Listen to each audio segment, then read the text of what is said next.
Good morning and a warm welcome to all of those who are joining us once again for the Doctoral Colloquium, of the PIM Annual Research Conference 2022. Now, creation of new knowledge is something that we all aspire to do as an academic, as a professional, as a researcher, as a student, no matter what role or capacity we may play. Indeed, creation of new knowledge, contribution to new knowledge is something we all aspire to do and a noble act indeed. Now, a doctoral thesis one would recognize as a milestone in that journey, where after tedious research and many rigorous hours of focus, one is able to add new knowledge or further enhance and sharpen existing knowledge in various domains. Discussing these ideas, giving a forum for these new findings to come out into the open is the end goal of a doctoral colloquium, as we all aspire to see how best this newly created knowledge can contribute towards better decision making among the business community and as well as enhancing the existing knowledge of the academic colleagues and the academic community as a whole. With this intention, ladies and gentlemen, we launch the Doctoral Colloquium of the PIM Annual Research Conference for the year 2022. And it is my honor to invite Professor Nilakshi Galahitiyava, the conference co-chair for the PIM Annual Research Conference 2022, to introduce our keynote speaker, who is an esteemed professor joining us all the way from UK. I'm not going to get into too much detail because that honor is something I'm going to give Professor Nilakshi Galahitiyava to carry out. Professor Nilakshi, I believe you can hear us. The forum is yours, ma'am, to introduce the keynote speaker of the Doctoral Colloquium. Thank you, Tarindu. So a very good morning to Professor Edward Sweeney and all my colleagues joining from Sri Lanka. Let me briefly introduce Professor Edward Sweeney. Professor Edward Sweeney is the Head of Operations Management and Logistics Subject Group and the Center of Logistics and Sustainability at Edinburgh Business School, Heriot University, United Kingdom. He completed his PhD in Logistic Management 2013 from University of Hull, MPhil in Engineering from University of Warwick in 1998, BA in Mechanical and Manufacturing Engineering, University of Dublin Trinity College in 1986. He has worked and lectured in over 20 countries in Europe, North America, and Asia. Professor Edward Sweeney is an experienced researcher, over 200 publications, including books, book chapters, papers in international peer-reviewed academic journals, and articles in leading trade publications. He is a member of international editorial boards of several leading academic journals, including International Journal of Physical Distribution and Logistics Management, International Journal of Logistic Management, the International Journal of Logistics Research and Applications, and the International Journal of Engineering Business Management. In 2015, he has elected as a chairman of Logistic Research Network, which is a part of Chartered Institute of Logistics and Transport, CILT. In addition to his co-teaching and research work, he has also worked with many of world-leading companies over the years in various capacities. Professor Edward is a regular keynote speaker at supply chain events in UK and internationally, and regular commentator in broadcast and print media on supply chain issues. He also worked as an external examiner at undergraduate and postgraduate levels in numerous universities in UK and overseas. Further, he had various senior management roles at Aston Company from 2014 to 2021, including Head of Engineering Systems, Supply Chain Management, and Director Aston Logistics and Systems Institute. Professor Edward Sweeney, his early career was in Ireland, and he has experience in variety of sectors, including automotive, logistics, life science, and electronics. So Professor Edward Sweeney is an excellent researcher and academic with a proven track record of practitioner in the field of operations and logistic management. Thank you very much. And over to you, Professor Sweeney. Thank you. Thank you very much. I hope you can hear me okay. Thank you for your kind invitation, and thank you very much indeed for your very generous introduction. So I'm just going to try to share my screen now. Perhaps you could let me know when the screen is appearing. Looks like we're good to go. Yeah. Excellent. Thank you. So the title of my presentation, as you can see, is Perspectives on Management Research. And I think the word perspectives is important in this regard, because what it says to me is that with many of these things, there aren't so many things which are either right or wrong. There are many sort of gray areas. And I think it's important, particularly for doctoral students, to take on board various perspectives and to look at their research through a variety of prisms, if you will. But the focus of my presentation is very much on two things. First of all, looking at the purpose of management research, and then moving on towards the end of the presentation to talk about the importance of research generally, but in particular research into business and management kind of topics. So without further ado, let me go to my sort of quite long definition of the purpose of research. Let me just firstly read this out. It says that the purpose of research is to answer a question of significance in a specified field by looking again, or if you like, searching again, but looking again at the evidence of information that others have provided, and by contributing one's own evidence and information. Now, look, apologies for this. It's a very long sentence, but I think if we try to unpack that long sentence, we can begin to generate some insights into what research is really about, and that will lead us on to perhaps getting a better handle on what the characteristics of good research actually look like. So to me, the very first thing which is important in that long sentence is the word question, and question of significance, because most research, including PhD research, will seek to generate insights into a question. It could be one question, or it could be a group of related questions. The question or questions could be driven by curiosity. Sometimes in applied research, the question or questions will be determined to a large extent by perhaps a business challenge or problem that we're trying to address.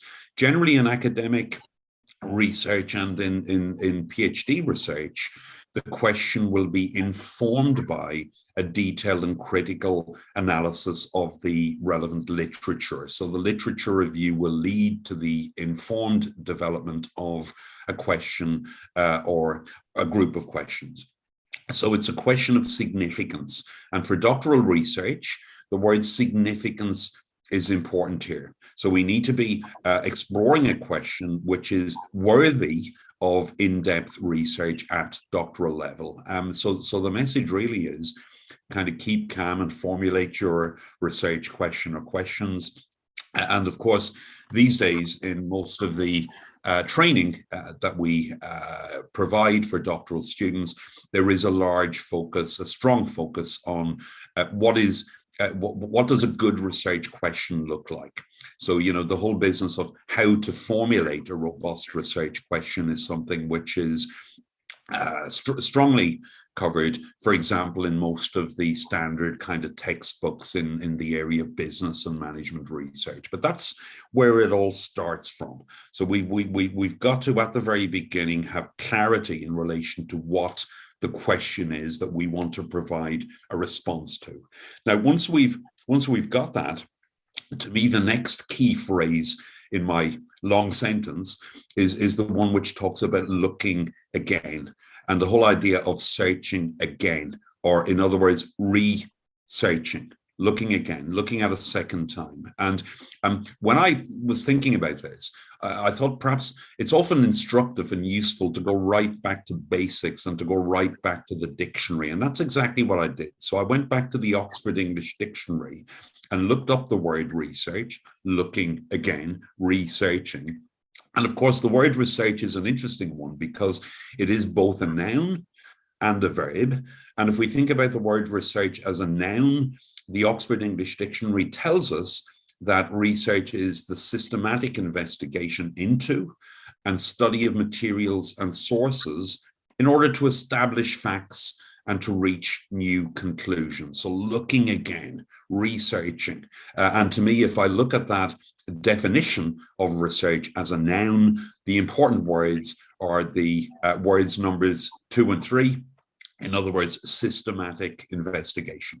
And that leads us nicely on to the second definition from the Oxford English Dictionary of the word research. And that's when we think about research as a verb.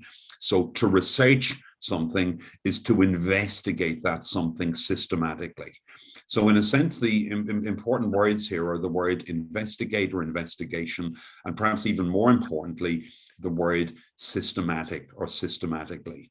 You know, if we look at good research, if we look at world-leading research, what we tend to find is that one of the key characteristics is rigor. So good research is undertaken in a logical and methodical fashion. Logical and methodical. That's why we need methodology to make sure that we do undertake things in a systematic way. So to me, one of the key sort of characteristics of good research is rigor. I remember when I was doing my PhD, my supervisor said to me, Ed, your PhD thesis will probably not be the best research that you ever undertake, but it might be the most rigorous research that you ever undertake.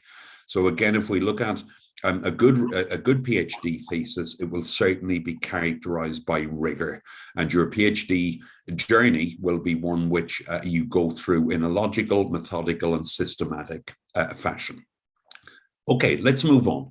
If we go back to my definition of the purpose of research, one phrase appears a couple of times, and that's the phrase evidence and information. And a lot of research is about trying to uncover or discover the evidence that we need to answer a particular question, or to find the information that we need in order to come up with an informed response to the question which is driving everything we do.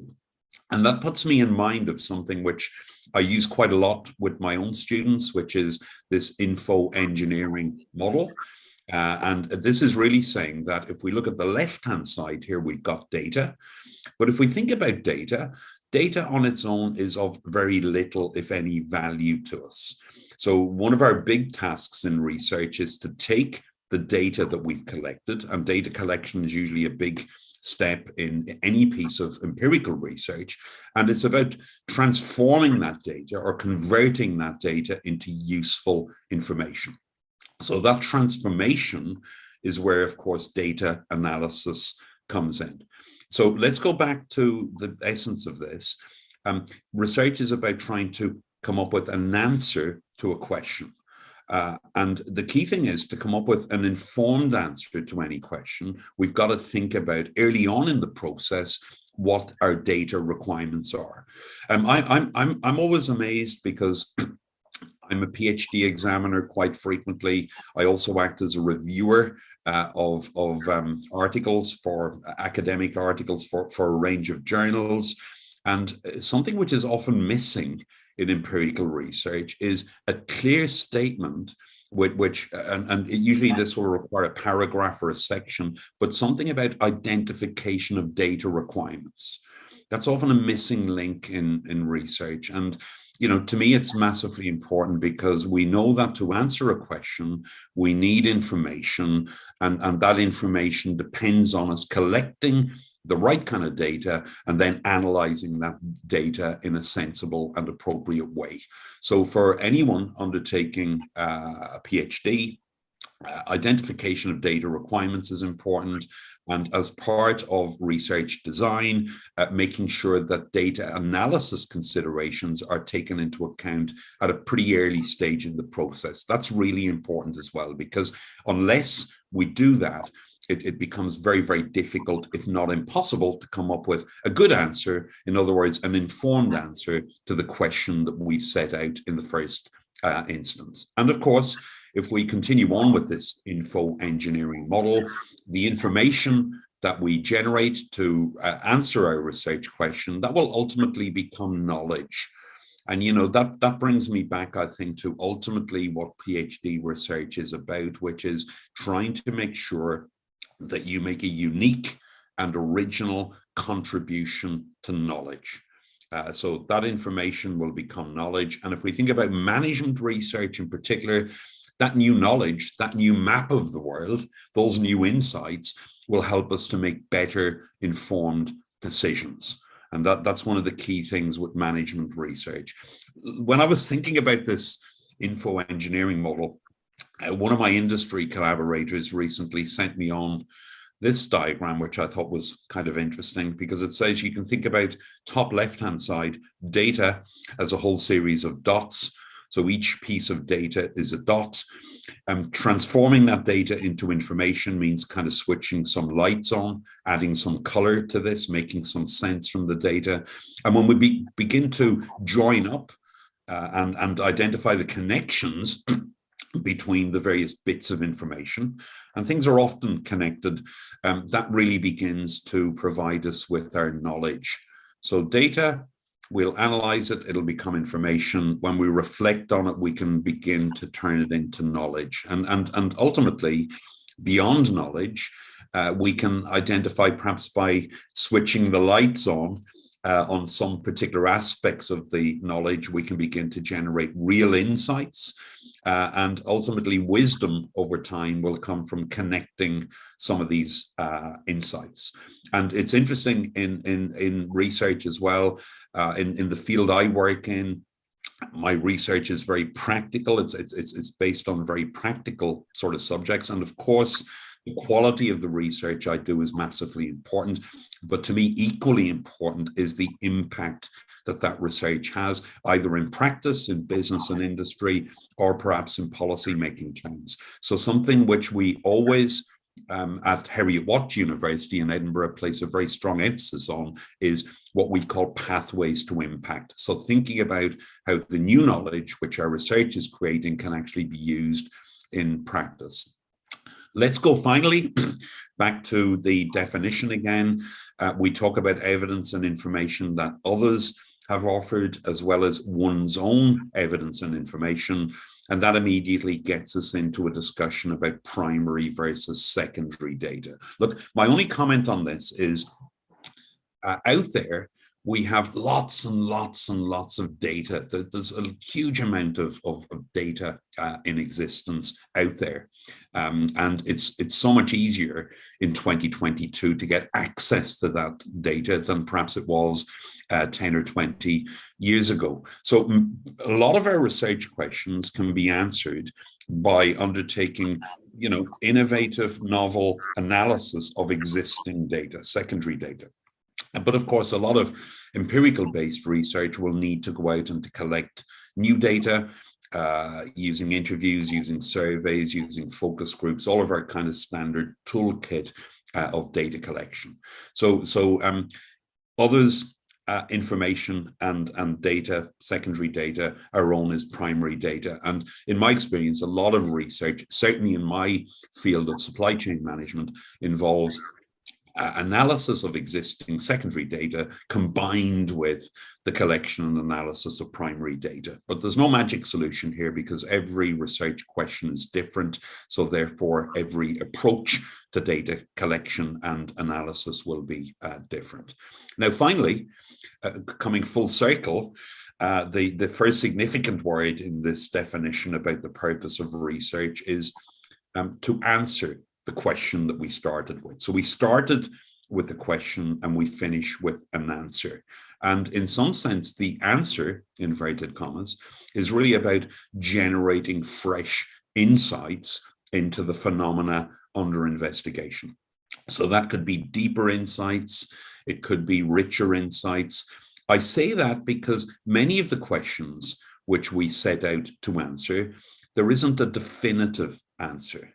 So it's about generating insights rather than coming up with a definitive answer, because often our questions are complex, they involve nuances. A lot of them have an element of subjectivity attached to them, particularly where there is a human element. And it's important to not necessarily go out and look for one single answer to a large and complex question. Any of you who are familiar with the well-known book by Douglas Adams called A Hitchhiker's Guide to the Galaxy might recognize that reference to 42, which he said was the answer to life, the world, the universe, everything. Life is not as simple as that. Usually there isn't one answer, there isn't a 42, but there are some insights, fresh insights that your research will generate. Now that leads us on, I think, to thinking about some of the characteristics of research, and let me just quickly take you through this. Research really, and I've highlighted the key phrases here, leads to discovery, perhaps understanding, insight into some aspect of the world, some aspect of the profession or the company or the industry that you're working with if it's applied research. And interesting to me, research will also provide the researcher with insights into some aspect of themselves. So I find every time I undertake a piece of significant research, I learn something new about myself. And that's an interesting part of the PhD journey. I shouldn't need to say this, but I will. Research is not about copying and pasting other people's ideas. But what it is about is it's about critical thinking that helps you to learn more and to generate new insights into the things, processes, whatever it is, whatever the phenomena are that are under investigation. And again, I've emphasized the point here that research will often involve you finding out more about yourself. So it's a journey of discovery, and some of that discovery will be about yourself. I mean, the final thing on this is there's an upside and a downside. They are two opposite sides of the same coin in my mind. So yeah, research, going back to what I said before, it has to be undertaken systematically and methodically. So therefore it needs to be rigorous. Because good research is rigorous, it can be, it is time consuming. There aren't shortcuts very often. And as a result of that, it can be quite tedious. You know, it can be quite tedious. That's the bad news, if you like. The upside, the other side of the coin, is that research is often exciting and provocative because you're uncovering and discovering new things. And there's nothing really more exciting than doing that. A few years ago, I came up with this triangle. I call it the triangle of research excellence, and it's a simple way really of trying to figure out what the fundamental characteristics of good research are. Bottom left-hand side of the triangle is about rigor, which we've already spoken about, the need to undertake research logically, methodically, and systematically. On the bottom right-hand side, we've got precision. In quantitative research, that's obvious. We've got to do our measurement precisely. But in research, which is largely qualitative, the concept of precision is arguably just as important, if not more important. So, for example, we need to define keywords and key terms precisely. We need to identify what our data requirements are in a precise way. So that's really about accuracy. And finally, there's the whole issue of clarity. And that goes from the very beginning to the very end. It's a cradle to grave concept, because right at the beginning, when formulating research questions, we need to do so in a way which uses clear language. And right through the process, we need to be clear in how we define keywords. We need to be very clear in the language we use to articulate the responses to our questions. All of our reflections on implications for scholarship and implications for practice and implications for policy, for example, all need to be written in a very clear fashion. And in a sense, this triangle, this provides me with the prism which I, as an external examiner, a PhD examiner, use, and also provides me with the prism through which I look at a lot of articles which are submitted to academic journals for which I act as a reviewer. So I always advise PhD students to look at their own work through the prism of this triangle of research excellence. Look, just to finish up, I promised that I would say something about not just the purpose of research, but also the importance of research. So let's go back to the fundamental question: why is management research important? I think it's important at many, many different levels. It's important at all levels because it is about the generation of deeper and richer insights into important phenomena. But at a personal level, generating those insights is enriching.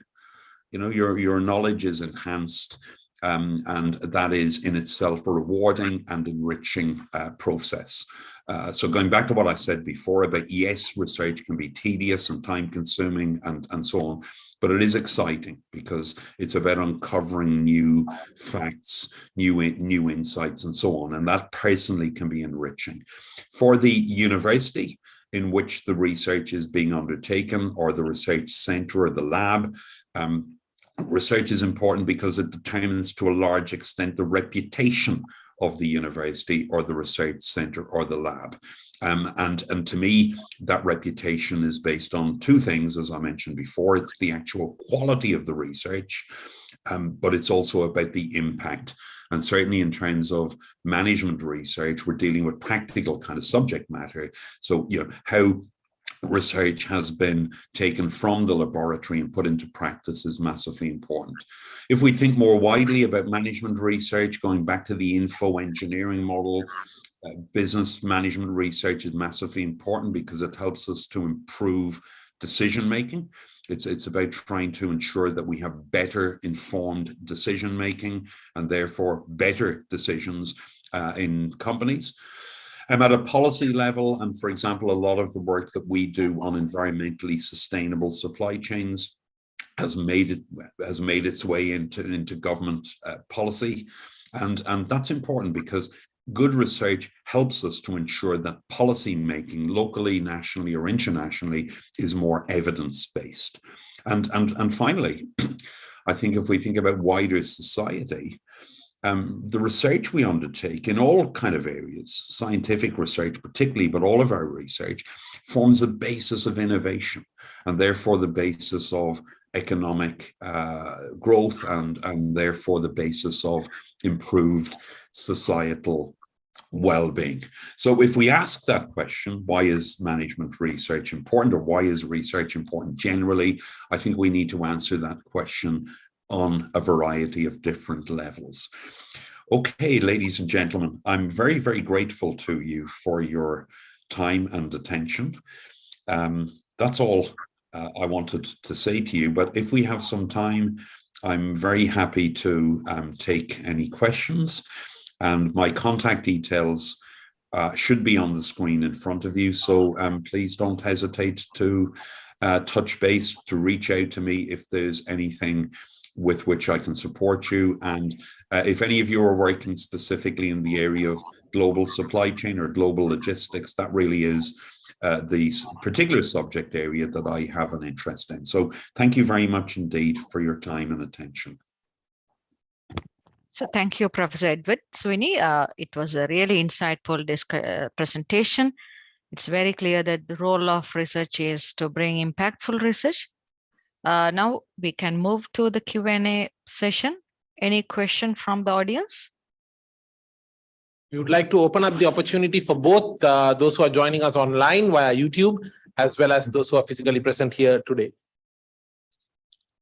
So let me start the Q&A session by giving the opening question. So Professor, it's very clear that when we are doing management research, we have to select kind of area where there is an issue or emerging concern. So most of the time, according to our observation, the students are struggling with that point. So how do we justify the problem? That is the starting point of any impactful research. So what is your advice for them? That's a very good question. Thank you for that. I would say two things are important here. The first is, and something we've worked very hard at in Heriot-Watt and indeed in many other universities, is making sure that we develop strong links with business, with industry, with professional bodies, and with policy-making bodies, because it's through constant engagement with the outside world, with the non-academic world, that we can keep abreast of really what the big challenges are. So that's the first thing. So sometimes our research will be directly addressing challenges which have come to light as a direct result of our ongoing continuous engagement with non-academic players. The second thing is, it's really important that a good research addresses gaps in knowledge, and going back to what I said, a lot of our kind of academic research needs to be based on research questions which clearly address gaps in knowledge from the academic literature. I mean, there's no point in asking a research question if we already know the answer to it, if you will. So, that whole process of not just sort of saying, here are my research questions, but strongly justifying those research questions. And certainly for PhD research, that will certainly be on the basis of academic literature. But if it is addressing a real problem that an industry partner has, so much the better, because that creates a much stronger likelihood that the new insights that we develop can be put into practice. So we can have a clear, what I call, pathway to impact. Okay, Professor. Understood. So any other questions? Maybe we have Dr. Travis Pereira, the session coordinator of Doctoral Colloquium, and Professor Arosha and Professor Ravi, the panelist of the Doctoral Colloquium. Any questions from your side or any doctoral students? Maybe I'll ask a question. Can you hear me over there? Yeah, very clear. Yes, no problem. Professor Sweeney, actually, the use of research which you mentioned earlier ends up at the bottom. You talk about social and also the importance of moving discovery into translating into practice, innovation. To what extent do you think PhD research has to have the main aim as translation? Yeah, that's a good point. I mean, certainly what we find here in the UK context is we have some universities which have a strong focus on scholarship and almost pure academic research, curiosity-driven research, if you will. Whereas other universities are much more focused on translating knowledge into practice. And Heriot-Watt, I think we sit somewhere in the middle. We certainly have teams of people who are working on the creation of new knowledge, but we also have a very strong emphasis on knowledge exchange. So, what can we do? What practical mechanisms can we put into place to transfer the findings from our research, from the lab, if you like, into the business? It really depends on the nature of the research that we're undertaking in terms of how we do that. Let me just give you two examples. There are two sort of big streams in my own research. One is around the effective deployment of technology in supply chains. So it's not about development of new technology, even though I am an engineer by background. It's much more about how can organizations effectively use existing technology. Now, that type of work we simply cannot undertake without very close engagement and partnership with business and industry. So the good research itself depends on access to companies, access to key informants, access to information upstream and downstream in a supply chain. Now, if the research in the first place has been undertaken and to a large extent, therefore, shaped by industry partners, it's much easier subsequently to translate those findings into practice. Because, if a company, for example, has been a participant in a research study, they're bought into that work, and there will be a determination, I think, to see how that research can help their business in a practical way. So that's one thing. The second sort of area I work in a lot is around, and sometimes it involves using technology, but the focus is very much on how can we do things in a more environmentally sustainable fashion.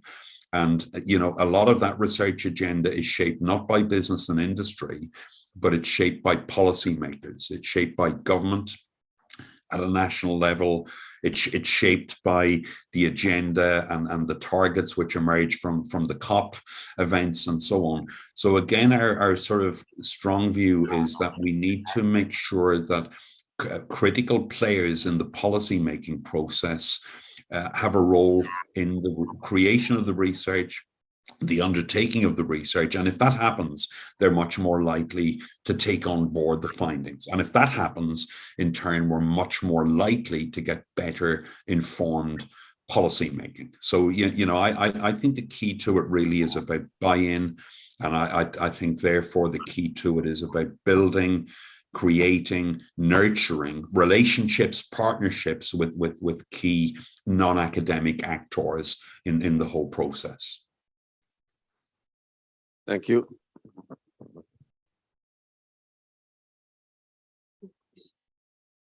Professor Arosha, being of, yeah, okay, go ahead, please. One sort of advice that I'm seeking from you, Professor Sweeney. We have a lot of the doctoral students who are practitioners and who are also involved in their work. And sometimes a PhD or a DBA can be difficult for them. So any advice that you would give them to complete or rather do excellent research, in your words? Yeah, absolutely. I myself undertook my postgraduate qualifications whilst working. So I've never had the privilege of being a full-time PhD student. And it is challenging because we're trying to balance work commitments with often with serious family commitments as well. And on top of that, we throw in a serious academic commitment. So it's challenging. I think there's no simple way around this. I think time management is vitally important. I also think whilst rigor and doing things methodically and systematically is vitally important, the goal here is not necessarily perfection. Like one of the things and it was good advice, I think, but one of the piece of advice my PhD supervisor used to give me, and I now pass it on to my students, is, you want to do a PhD, not the PhD. You know what I mean? So provided you can, undertake a piece of research which kind of ticks the various boxes, which I've talked about in terms of rigor and clarity and precision, you can generate genuinely fresh insights into the phenomena you're working on. And ultimately, you can demonstrate clearly that you've provided this unique and original contribution. That's it. That's the key. And if you keep focused on those key objectives, don't seek perfection, but time management, I think, is the biggest single thing. Maybe just one other point is, I lead the PhD workshops annually for the UK-based Logistics Research Network. And one of the things we find those doctoral workshops very, very useful for is the PhD journey can be a very lonely one. So I think the more people can work as part of teams, and the more people, PhD students, can engage with other researchers, other PhD students, what they'll realize very quickly is that we all, as researchers and PhD students, end up experiencing the same kinds of challenges. So having that sort of network of like-minded people facing similar challenges and finding mechanisms where we can share experience and share solutions, that's really important to me as well. Thank you very much. Professor Nilakshi, I believe we are good to move on to the next segment of the program. Yeah, sure. If no any other questions, yeah. All right. Thank you very much. Thank you very much, Professor Edward Sweeney, for that wonderful keynote address and for providing those insightful answers to the questions raised. Thank you very much, sir.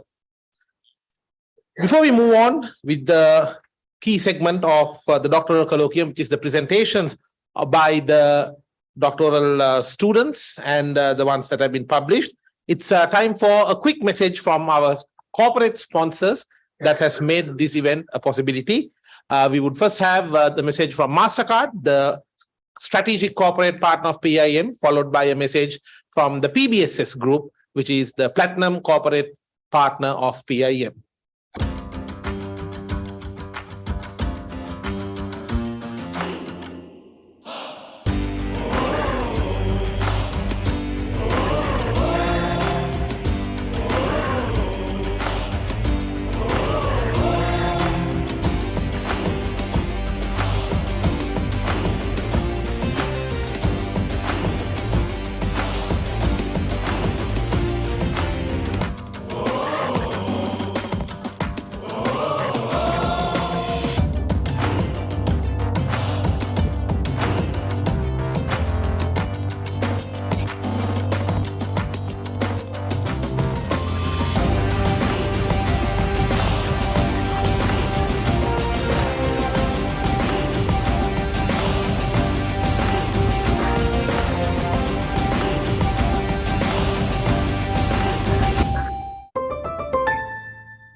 What is SAP? SAP is the market leader in enterprise application software, helping companies of all sizes and in all industries run at their best. 77% of the world's transaction revenue touches an SAP system. Founded in 1972, the company pioneered enterprise resource planning software, known as ERP, setting the global standard on how to manage operations and helping organizations do more with less. Since then, we've grown from a small 5-person startup to a multinational enterprise, with more than 100,000 employees and over 440,000 customers in 180 countries. SAP is in the business of helping companies become intelligent enterprises. By connecting experience with operations and advancing breakthrough technologies like machine learning, Internet of Things, and advanced analytics. We're driven by innovation and are now the #1 cloud business software company in the world, fulfilling our utmost purpose to help the world run better and improve people's lives.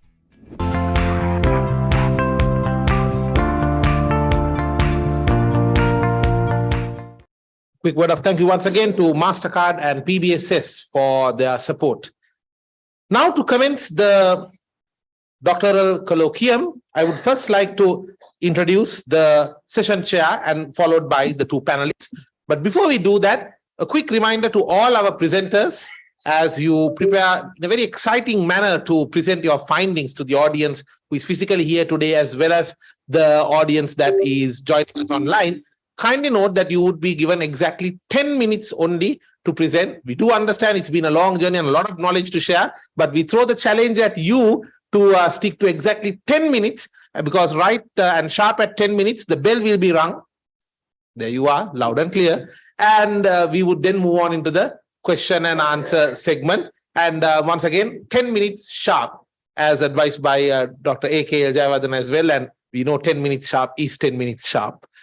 Now to introduce the session chair, who will also be coordinating and comparing the session from now on.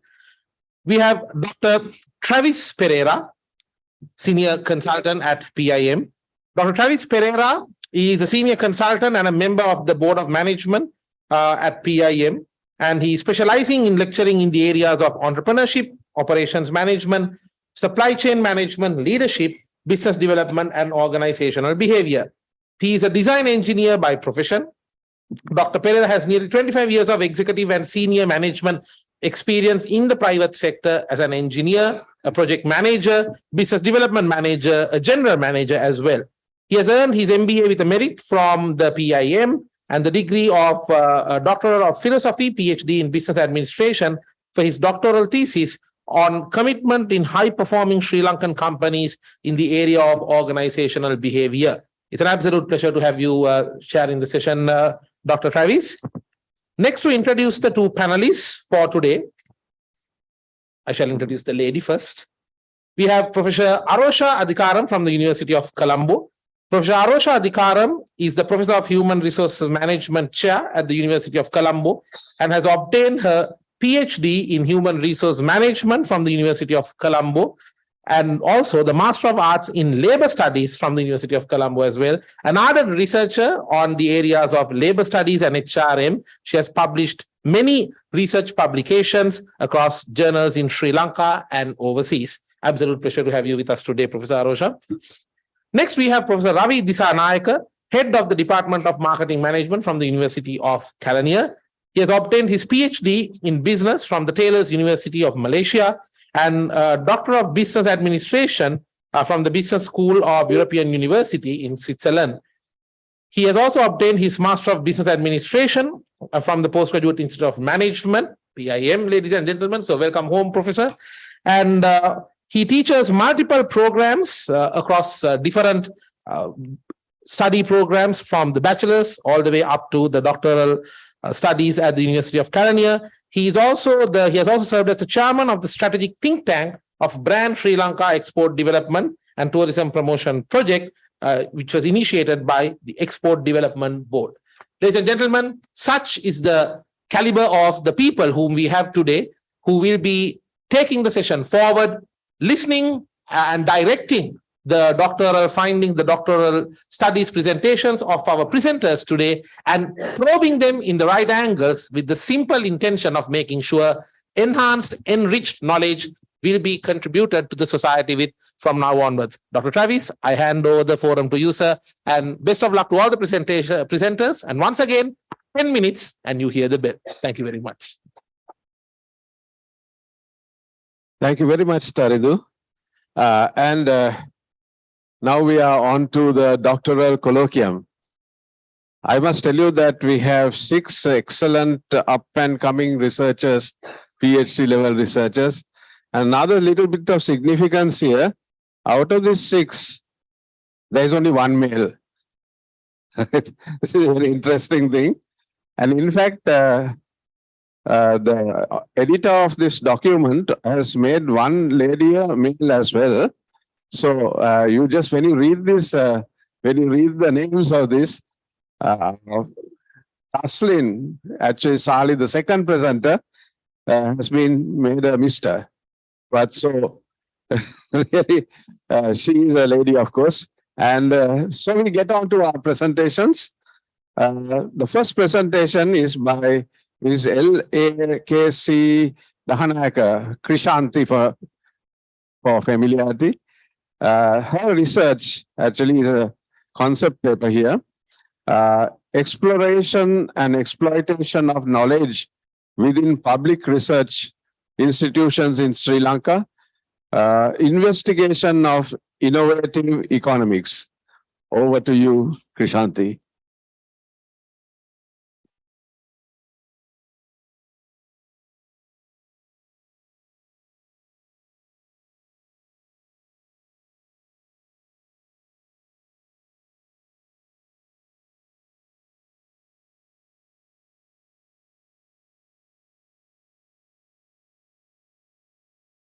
Exploitation of knowledge within public research institution in Sri Lanka. That's investigation of innovation economics. This is the outline of the presentation. I will not go detailing that because this is like a concept presentation. Just given the background, just the outline of my concept is, my focus area is the innovation, because innovation is considered is the one of the key drivers of economic growth.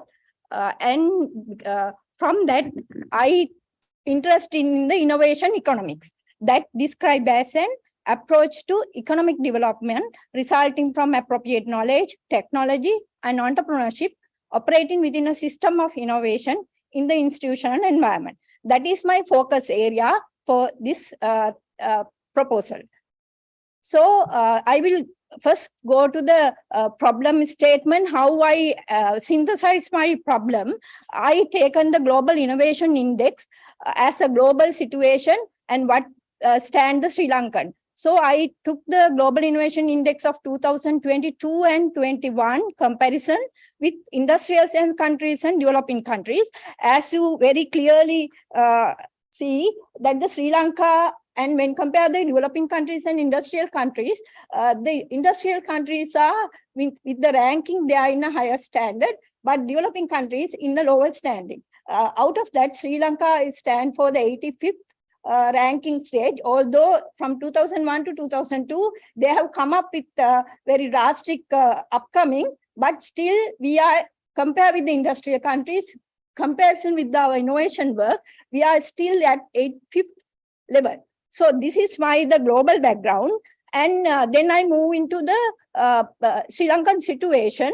I took the Science and Technology Innovation Strategy for Sri Lanka. It says the vision for Sri Lanka 2011 to 2015 was to make Sri Lanka in a leader in knowledge creation and innovation in Asia.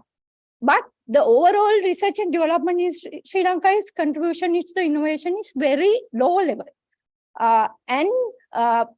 When we see the research and development expenditure, it's very significant. 59% of the research and development expenditure was done by the given to the government sector. Out of that, 31% is expenditures given to the agriculture sector. So all of these things, my mindset for the problem, there's a lack of evidence of innovation practices within the public research institution. And when I see the information and evidence, the others taken from the found last 20, 30 years, it's very significant. Universities and research institutions are, they are finding things and commercialization, those inventions. But public research collaborate. When we think about the public research, industry contribution is once it found collaboration with the industry and the innovation is resulted. That's found in the literature. And then in the empirical level, its information are there. But there is, most of these research are private sector. Very few research are there in the public sector. And also, there are sector-wise finding of these research, what happened to the outcome and what happened to the innovation level, the sector-wise is very lack in the literature. And also, most of the research contributions are, innovations are capability measurements, and very less are there for the knowledge, not thinking about the knowledge perspectives of organization. It's very few. And also, I found their vacuum is there in the literature, its vacuum is there, knowledge transfer of public organization, there is a serious concern. And also, there in literature, it says national innovation system. When we think about the national innovation system, where the research are done within the country, it's industrial countries are very national innovation systems are stronger compared with the developing countries. With that set of things in mind, I thought of identifying what is the base of this problem. So I found there is a research.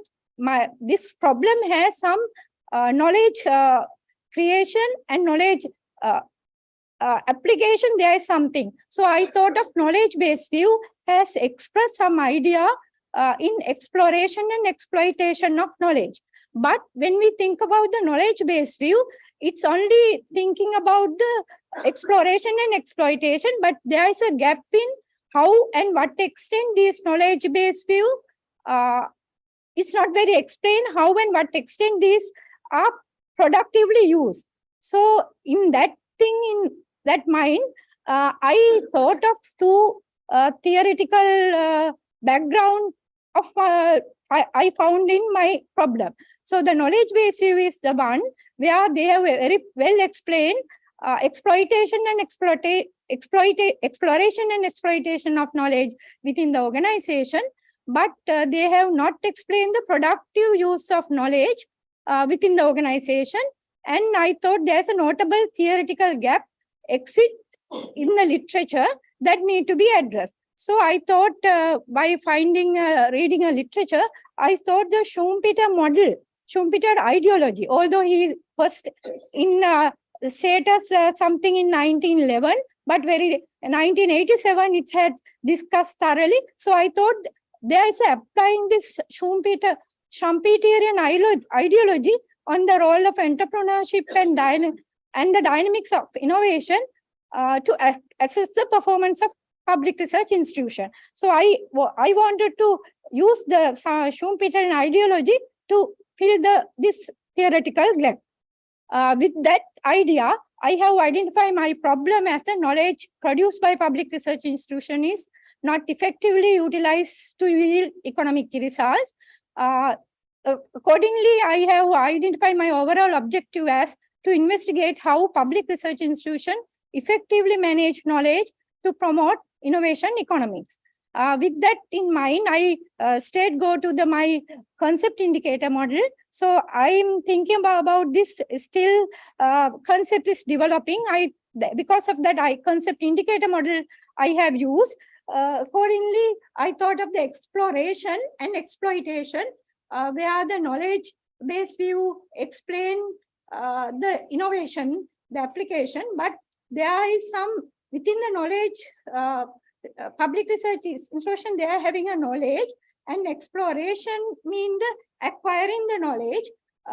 If it's like a partnership or coming outside or getting inside, when we think about the outside knowledge coming, exploration, acquiring the knowledge, absorptive capacity is given a moderate role to influence knowledge within the public research institution.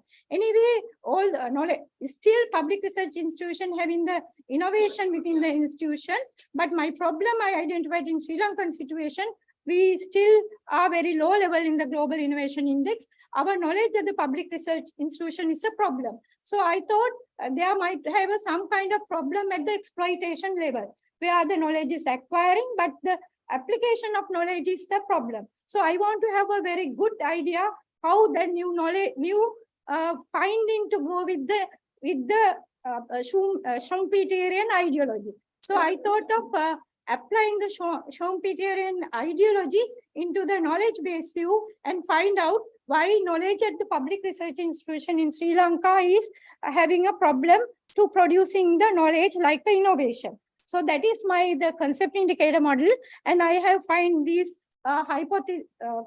propositions like P1. It says P1 knowledge at the public research institution, organizational knowledge stock has positive impact on innovation economics. But when I think the proposition 2, although knowledge stock at the public institution, research institution are having like that, if you have the exploration, knowledge exploration improve the organization knowledge stock within the public research institution. That is the one thing I am thinking. And P3, or when knowledge acquiring happen within the public institution, research institution, absorptive capacity moderate the relationship between exploration process and the organizational knowledge. So my last P4 is the mediating one. It explains knowledge exploitation mediate the relationship between organization knowledge and the innovation economics.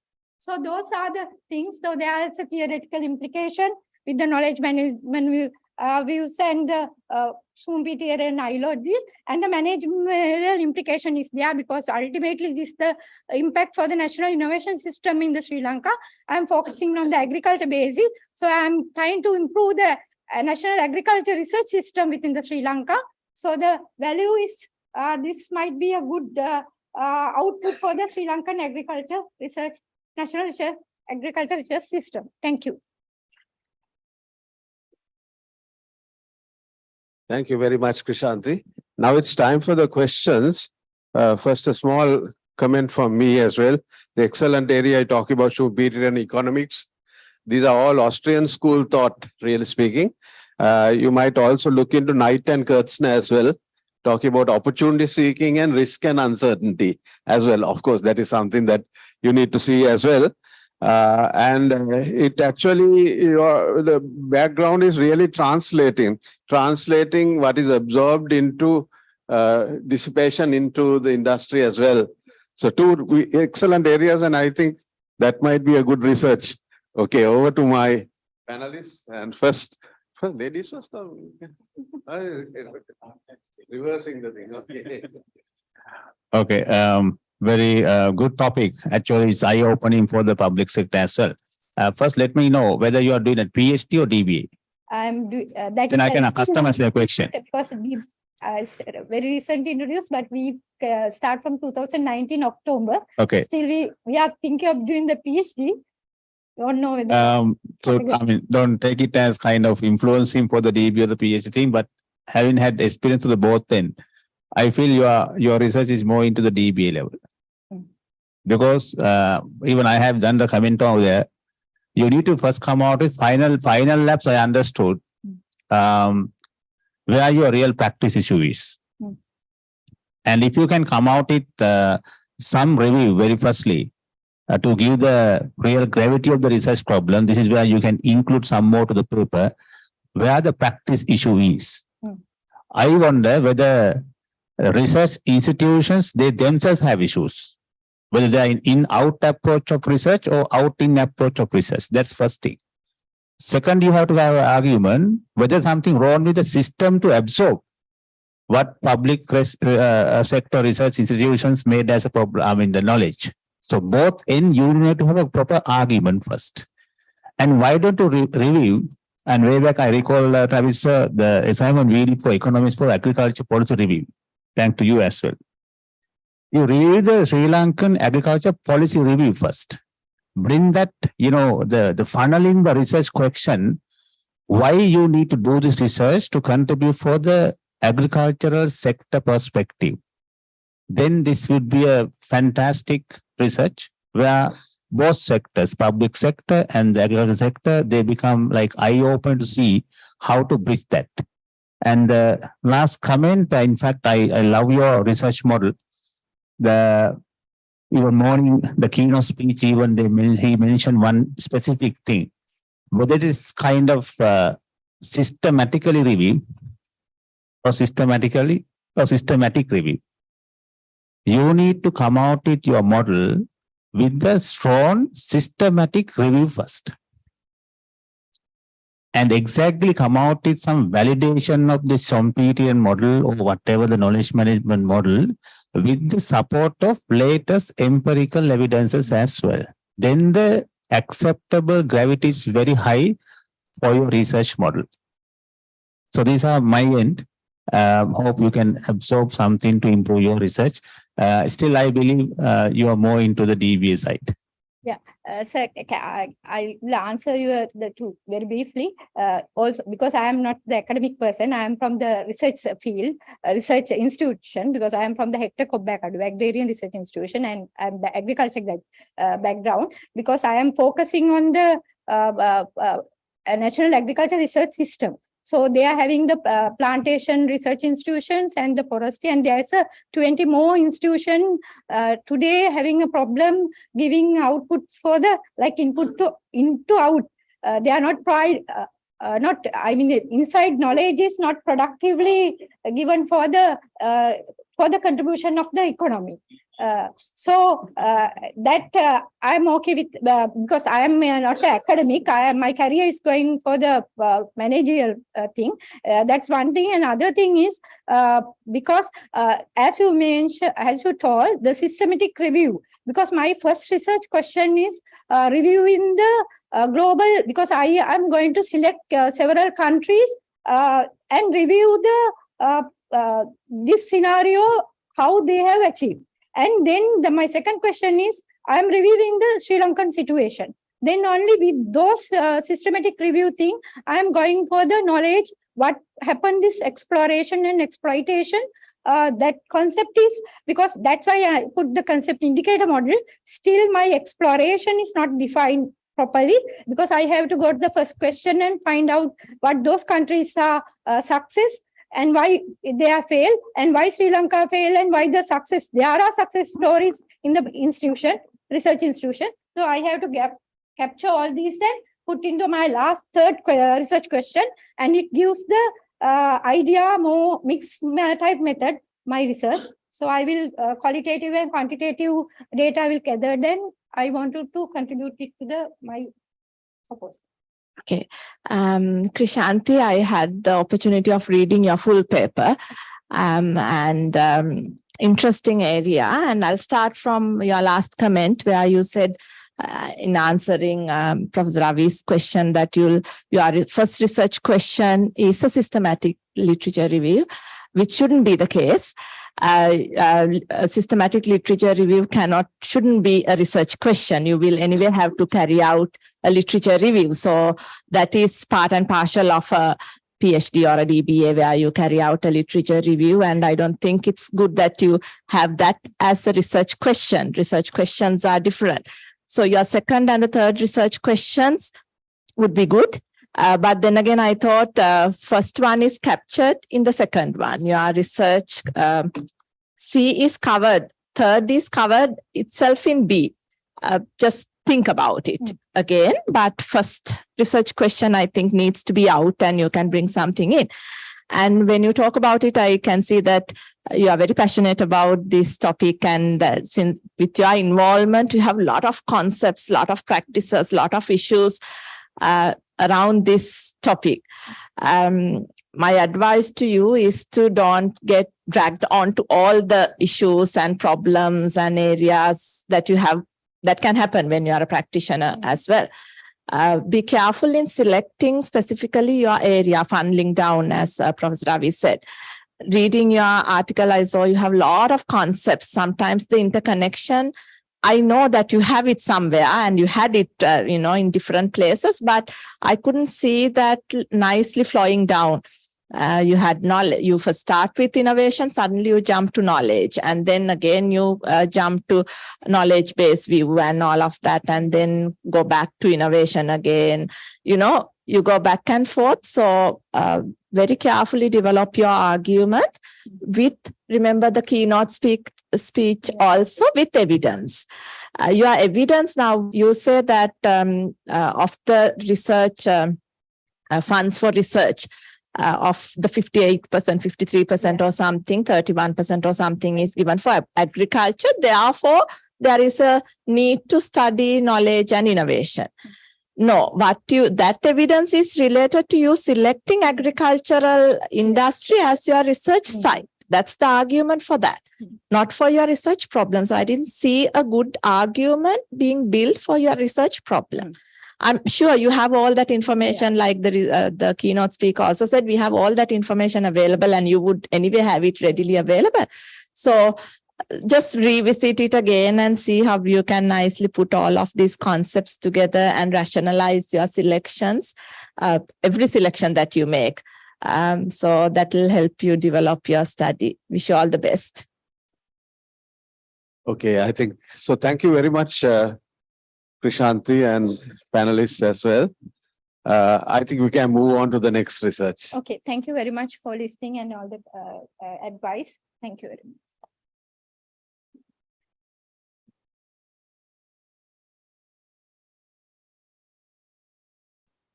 Right. So our next presentation is from Mrs. Katie Sali, for short Taslim.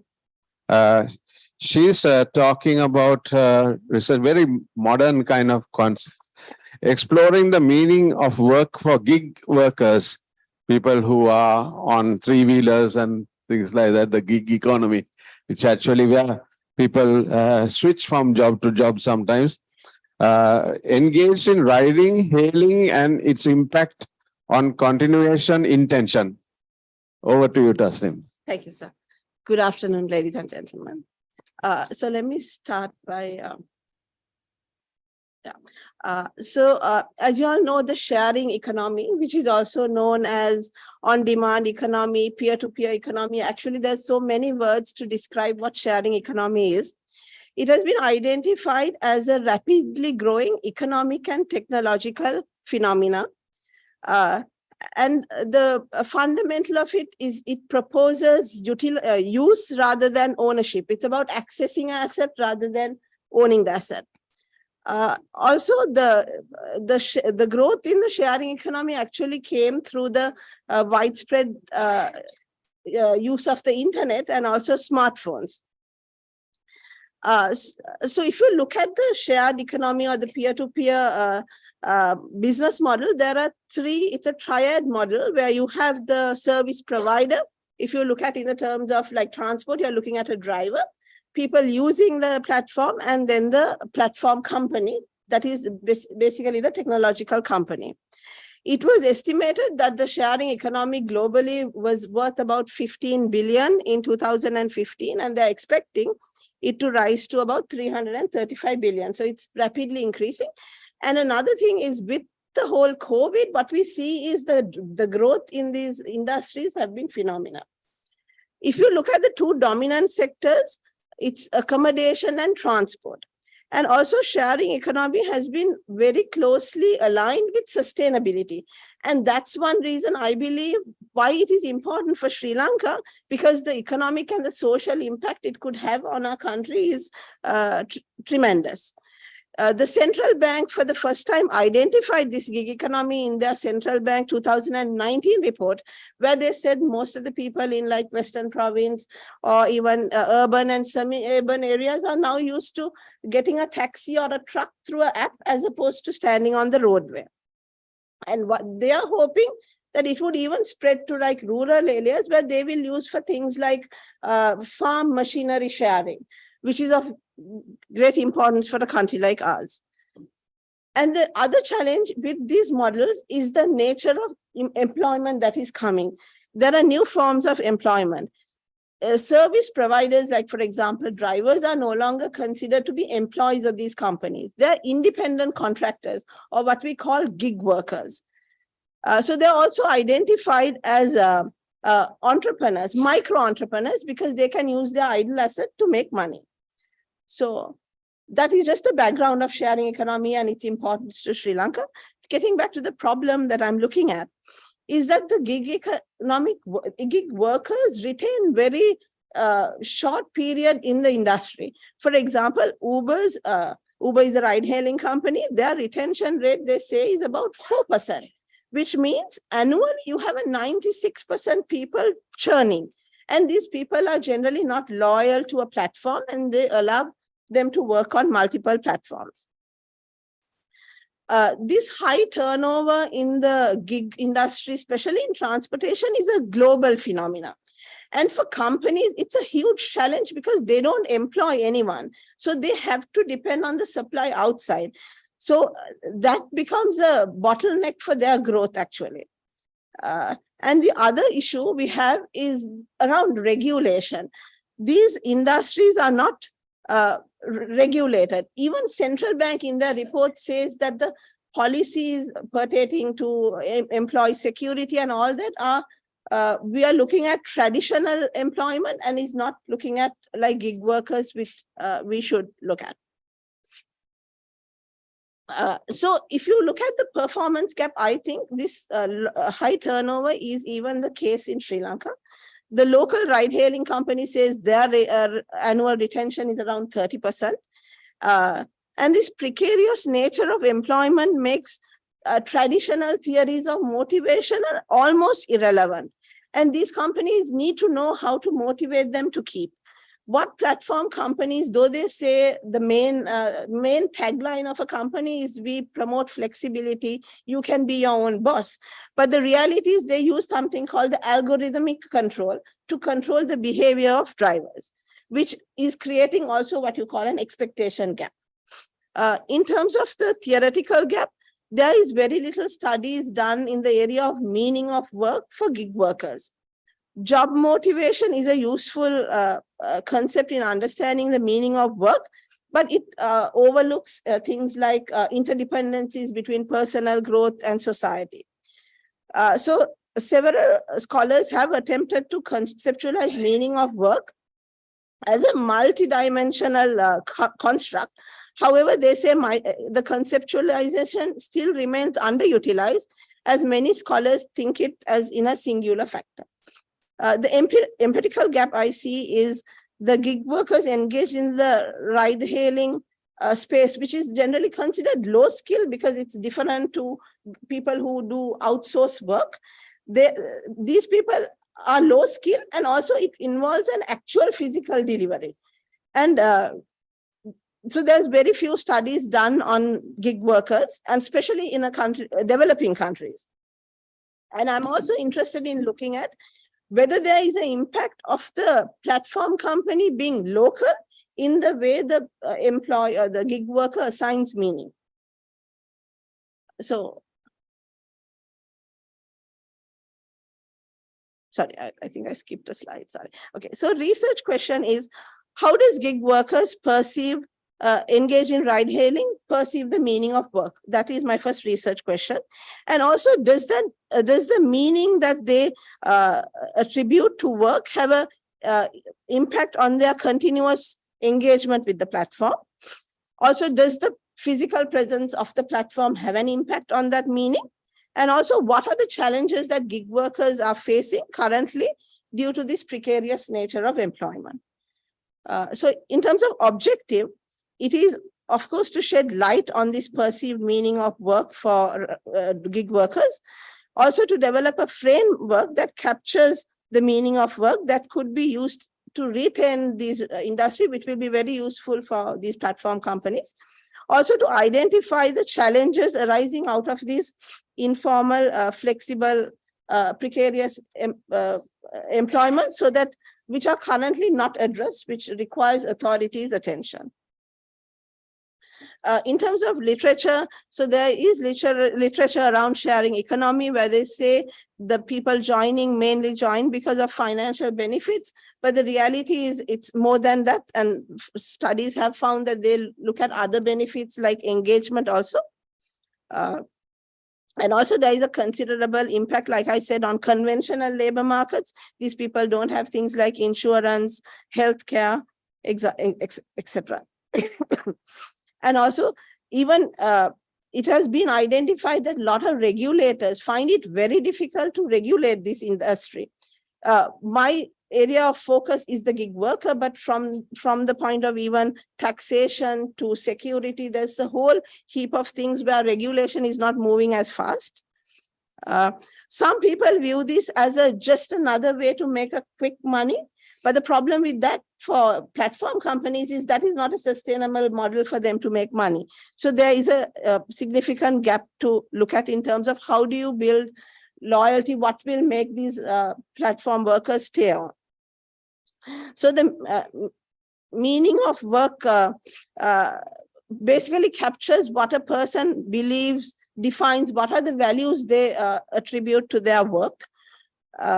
I'm still in my early stages of the concept model, the concept. I've used the Harper's conceptualization of what meaning of work. He identified 5 elements, which I plan to explore to see if that has an impact on them participating and subsequently staying on. Quickly moving to the theoretical implication. Like I said, there isn't much research done on the meaning of work for gig workers, so this will shed a lot of light on that area. And also the theories on motivation, meaning of work for traditional employment is almost irrelevant to some extent when we talk about these workers. And also I'm looking at the impact of a physical presence, whether that would have anything on motivation. Quickly, managerial implication I see is a lot of these platform companies have no idea how to retain. They only feel that if you throw money, if you give them incentives, they will stay on. It almost, they compare it to how Taylor used to think of employees. So there is a lot of lack of knowledge in that area, which I think they will benefit also. And also they will be able to get a good ROI on the investments they make on drivers, because whatever they do would be long lasting. And another area I think is, if we are serious, Sri Lanka should be, otherwise we'll be left behind, is to identify the policy areas which will help the government.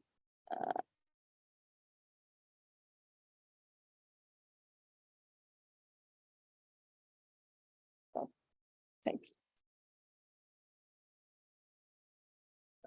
Yes. Thank you very much, Taslim.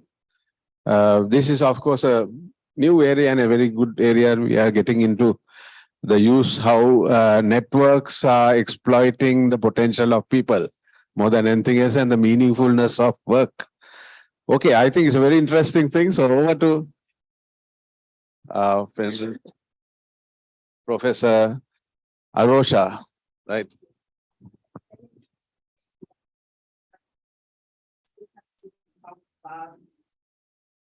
Again, more evidence to support your argument, your research problem.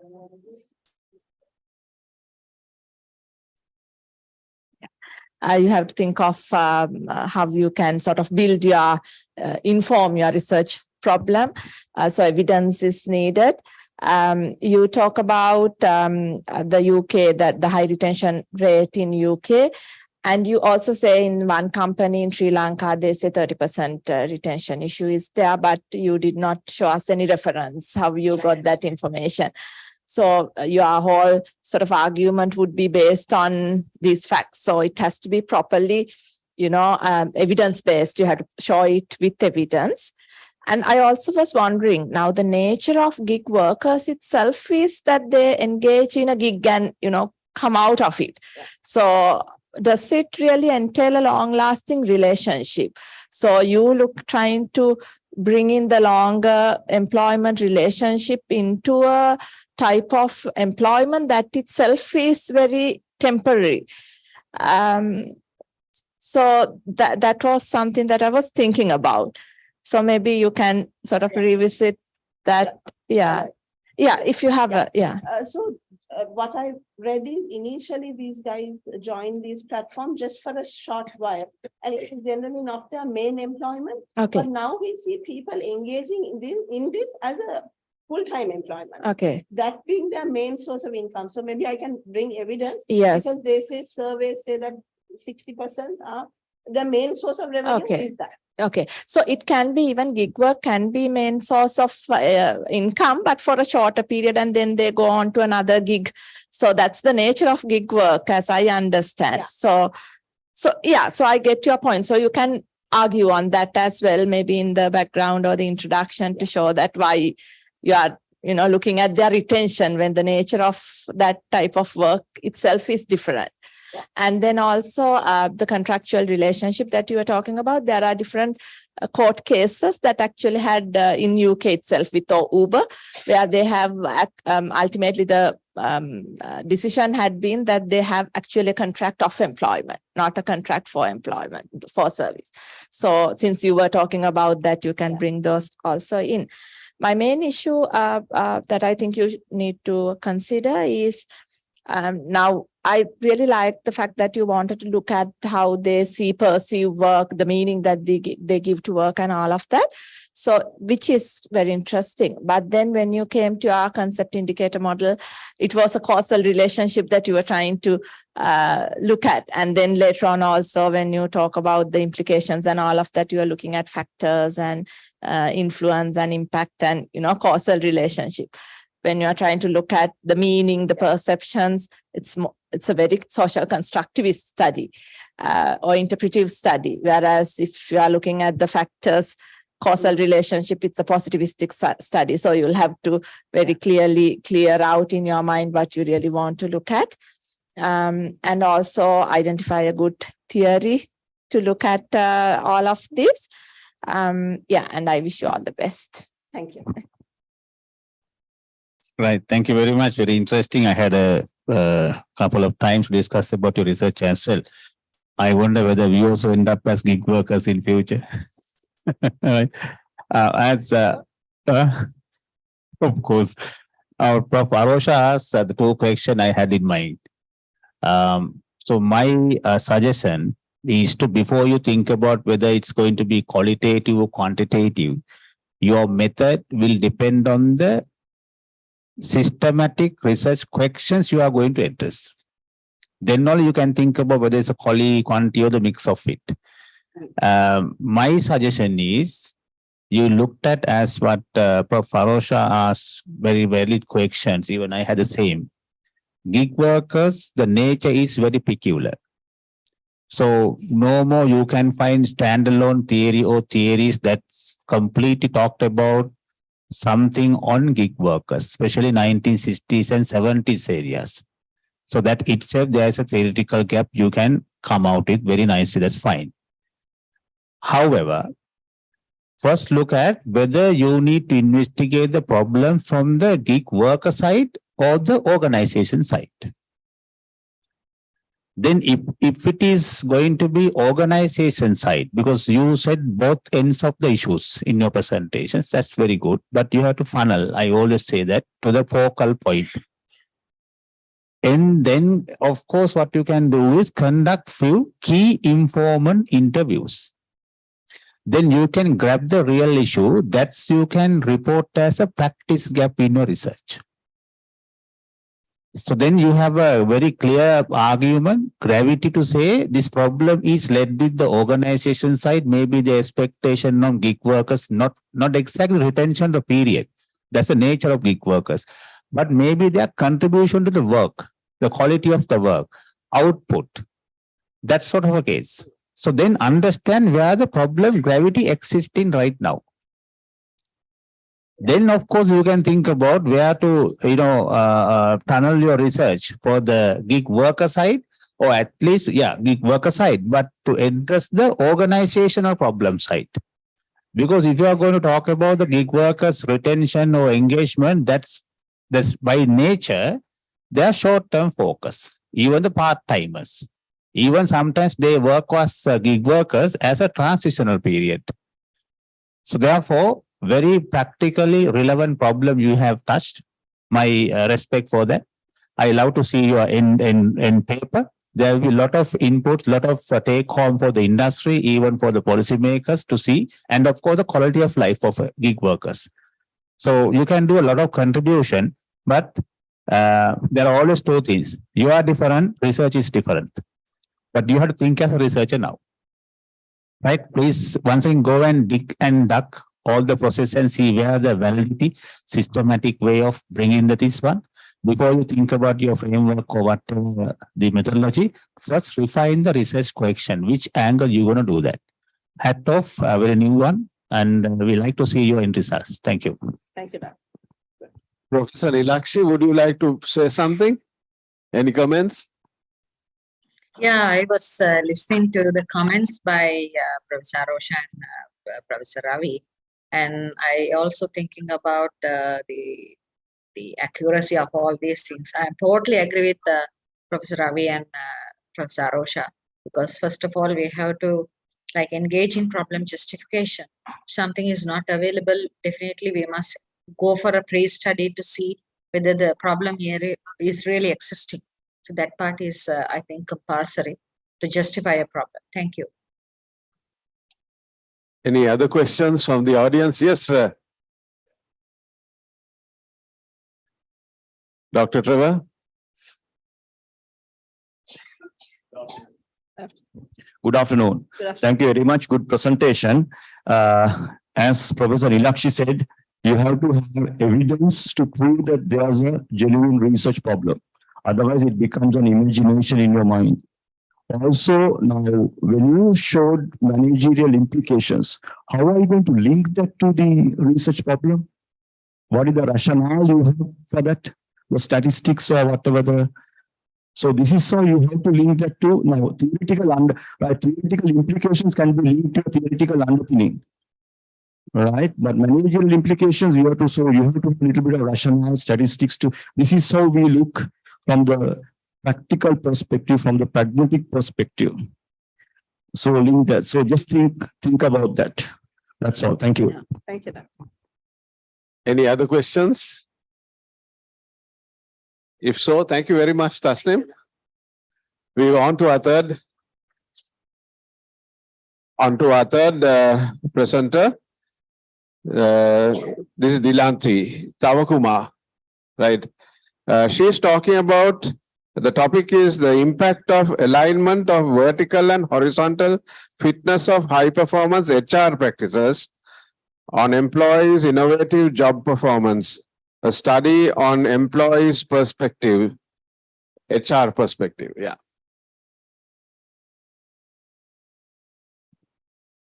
Good afternoon to you all.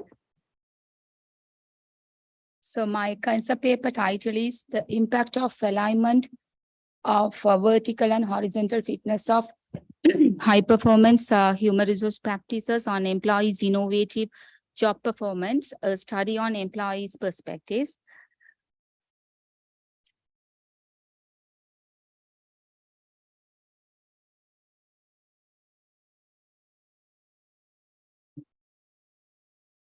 This is the outline of my presentation. We can move into the background of the study. Recently, most of the organizations are facing dynamic challenges of globalization, higher competitive pressure, and high target pressure. So in order to manage those challenges, organizations needs to invest much amount of time or the investment in order to initiate and implement some sort of high performance HR practices at organizational level. Those practices that can be initiated by the top level people. Normally it can be enhance the employees' performance, ultimate results, that organizational performance also might be increased. When it comes to the research problem, the performance gap, top management and human resource managers were initially identified and implemented some sort of high performance HR practices at organizational level. Once they initiate the high performance HR practices, they communicate to the bottom level employees, like branch level people, whether they like or not, they can accept or adopt those practices in order to achieve their targets or perform well in the workplace. This is actually and the top level people, they don't much realize their perception, how employees can be perceived and how they can react towards the high performance HR practices. So therefore, there is a lack of perception about the high performance HR practices in the workplace. And also most of the practices are initiated by the head office or the top level people. So therefore, employees' performance are fully determined by the top level or the management concern. And also, therefore, the lack of perception and also that management concern, the employees cannot be proactively determine their performance in the workplace. So this is that my performance gap. The literature also has proved it. They have given some evidence that there is a lack of perception as well as employees cannot be proactively determine their performance in the workplace. In order to prove it, I have conducted some pilot study to support the performance gap, where I have selected 10 managers from service-oriented organizations in Sri Lanka. So they have ensured that there are lack of perception as well as top-level people only consider or initiated all the HR practices. Therefore, employees cannot be proactively determine their employees' performance in the workplace. That's, for example, employees' job performance are fully determined or decided based on the KPI. So which is set by the top level people. All the KPIs can be aligned with the high performance HR practices. This is my performance gap. We can move into empirical gap. So the literature has emphasized that there is a relationship between employee perception of high performance HR practices and employees' innovative job performance, which has been already tested in literature, but it has not much empirically tested in literature because the relationship between the employee perception of high performance HR practices and employees' innovative job performance were rarely discussed in empirical studies. And also some of the researchers needs to do the further studies on the relationship between high performance HR practices and employees' innovative job performance. And also the previous researchers has always focused the contents of HRM or high performance HR practices rather than the process of high performance HR practices. And also earlier studies, they were mentioned that the relationship between two things like employee perception of high performance HR practices and employees' innovative innovative job performance are more complex. And also regarding that mechanism in terms of the relationship between the high performance HR practices and employees' innovative job performance is not clear. And also that the scholars have really advised us that they want to do the further research on high performance HR practices and employees' innovative job performance with a mediating effect of personal resources like self-efficacy and proactive personality. And also that I want to focus on the fundamental assumption of high performance HR practices is the synergistic or the fit impact or the fit alignment. So those vertical and horizontal alignment of high performance HR practices also is not so far tested in a literature. These are the performance gap. I found it in literature. So we can move into theoretical gap. Actually, I have found it most popular theory we can call job demand resource theory, where it can be used to analyze how workplace arrangement like high performance HR practices.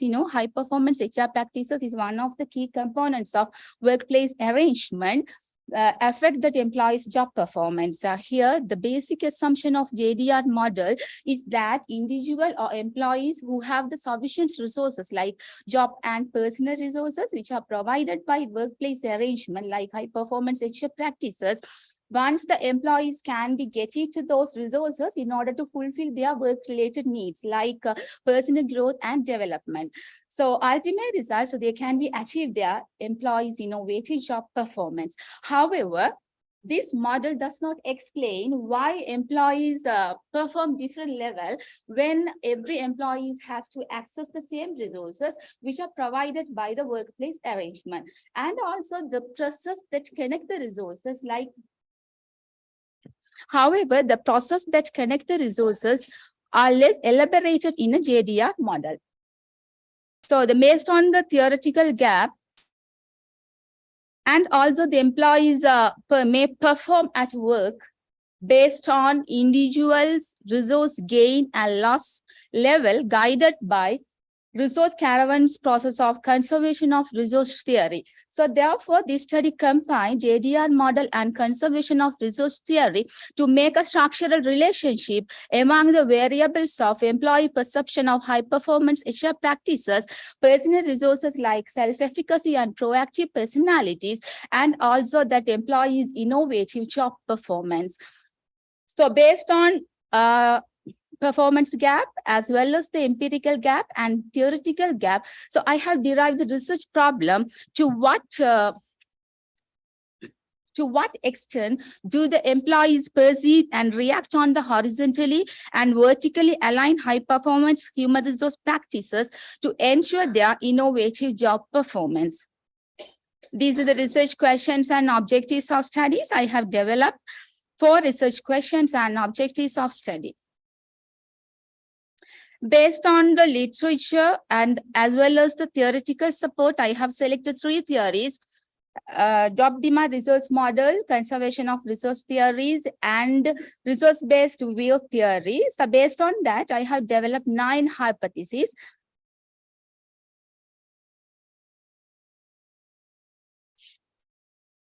So based on the hypothesis, I have developed the conceptual model.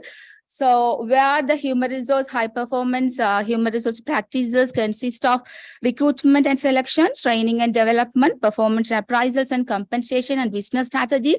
Those are the independent variable. Personal resources as the mediating one, like self-efficacy and proactive personalities, and employees' innovative job performance is a dependent variable. So this is the conceptual model, and we can move into the theoretical contribution. This study will always think about effort to expand the boundary condition of JDR model to incorporate resource demand perspectives based on the JDR model, as well as the resource gain and loss perspectives based on the COR theory, to make a connection among the resources like job resources as well as the personal resources throughout the high performance HR practices to determine the employee's innovative job performance. And also this study contributes really the needy for expanding research on the employee perception of high performance HR practices and their innovative job performance. And also that there is a less attention that the employee's innovative job performance is always shaped by the connection of high performance HR practices and personal resources like self-efficacy and proactive personality and with the business strategies. So therefore, this study would give the great platform or the connection between employee perception of high performance HR practices, personal resources like self-efficacy and proactive personality, and the business strategies to always enhance employees' innovative job performance.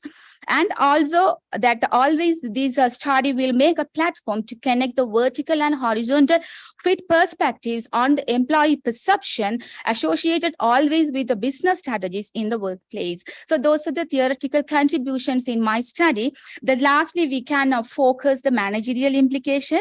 So this study would give some sort of information to the organization as well as the managers and policymakers before making or implementing some sort of high performance HR practices. They can always thinking about that how employees perceive and react towards the high performance HR practices. After that, only they can identify good high performance HR practices to enhance that employee's performance. Finally, the reflection on the future research. So normally these research focus only employee perception of high performance HR practices. So future studies would be focused on expected high performance HR practices and the perception of high performance HR practices and employees' innovative job performance. And the second future research would be this study only consider employees' views or the perception of high performance HR practices. The future studies might be go for different raters of like they can go for the employees, organization, or the top level people to assess the high performance HR practices and innovative job performance. Finally, this study only taken two mediating variables like self-efficacy and proactive personality. The future research would be good to consider other mediating variables like psychological capital, psychological empowerment, psychological work climate that would be effect on employees' innovative job performance. Thank you. Okay, this is an interesting area in HR and must be bordering on organizational behavior as well, I think. Anyway, let me give it to a panel. Okay, right. We have seen you have done a lot of work. So that's the first credit I had to say. Are you in a data collection stage or what is the stage of your research now? Just only I'm engaging, I have finished the concept paper. Okay. So I'm working with my supervisor. So I have finished with my concept paper. That's all. Okay. All right. I'm waiting for the proposal defense. Super. Okay. Then we are comfortable. And I believe Professor Nilaksi can give a very good comment about her model and she is very expert in this area for sure. However, what I have seen this, in this research, even the morning keynote speech very nicely explain this matter. You are going to do a research, not the research. So with that phenomenon, you have to understand in a research, it's not we do a big level of a research.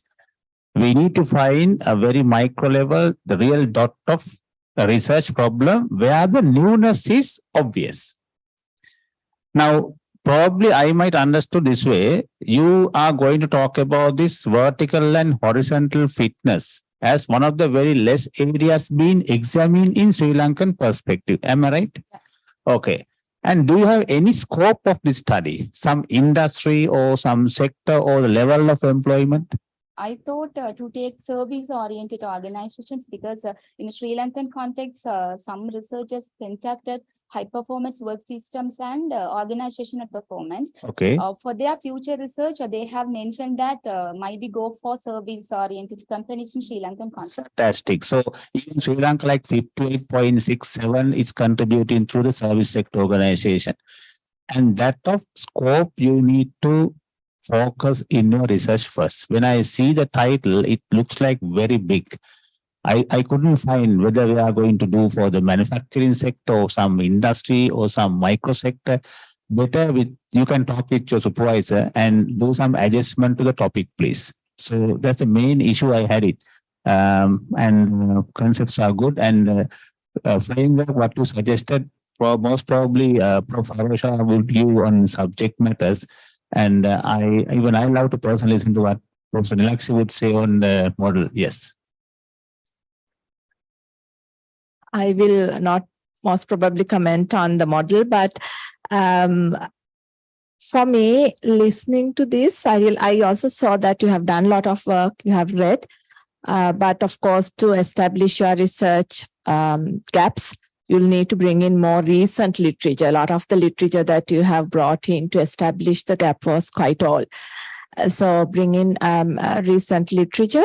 But for me, there were so many things that you were interested in again. So I was not very clear when you presented what you really want to find out. So you were talking about, now the topic talks about vertical and horizontal fitness.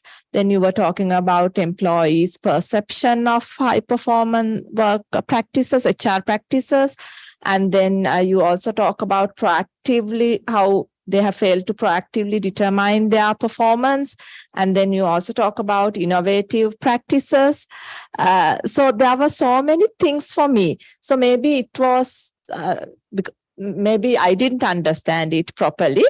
But I think you can maybe revisit and see how you can sort of make it more focused and select, you identify very carefully what you want to really do.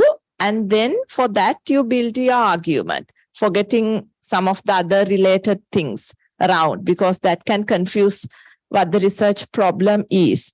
And also be very careful when you select 3 theories, whether you really need 3 theories. Most popular theories, I have used it to JDN model. Okay. And also the interconnect with the COR theory. Yeah. And vertical and horizontal fitness, and there is some sort of links, no ma'am. So I have used that resource-based view. So I think there are a lot of connections between these theories also. So maybe one of the theories might not really be, maybe 2 theories might be enough. Maybe all 3 is not needed, even though they might talk about some concepts. So just revisit them. I'm not very sure whether all 3 theories, you need to bring in all 3 theories.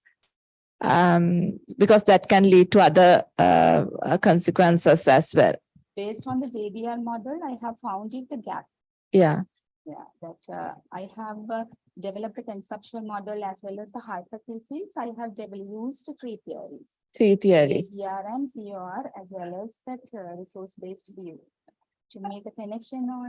Okay. So just my perception, I'm not, I have not gone into detail in your research, but I think because that can lead to a lot of other issues later on when you have too many theories. So if you can do with 1 or 2, that you'll need to considering that would be beneficial for you. My own comments I think I should give is that you need to narrow this down to a contextual area, because where this innovation job performance really matters, whether it's managerial level or frontline level, is too wide for a PhD research. You need to go narrow. The context must be very clear where this problem is there. That where you need innovation. Now, if it's talking about frontline productive people, then it is technical innovation. But if you go a little higher, the innovation is different. So either it is radical innovation or continuous innovation, or I think you have to now, topic has to be narrowed down so that you get more rich information. Other the information will be garbled. That is the important thing. Yes.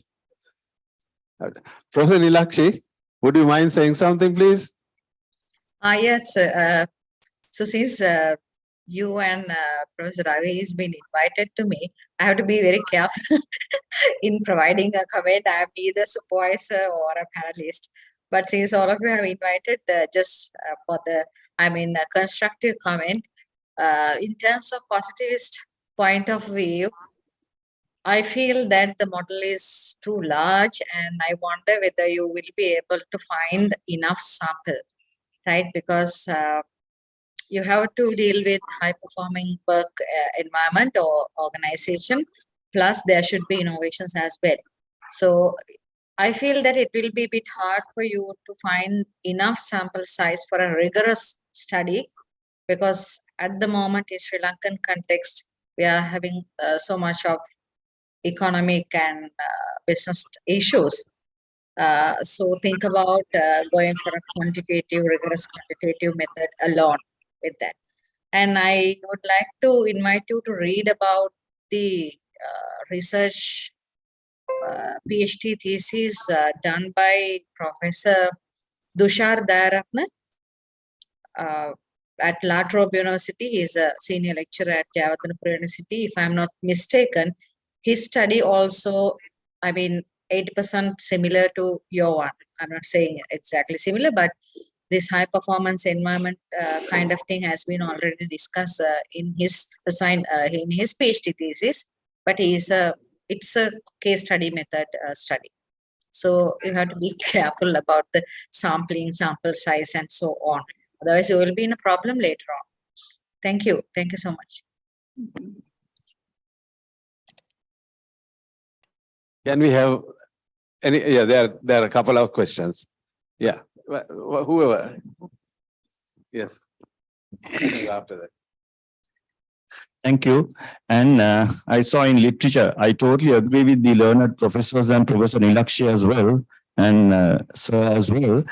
So much of research has been conducted in this area. So you can't say lack of research or this thing. High performance has been a hot topic. And also you have to take literature. I saw in 1995, this is 2022.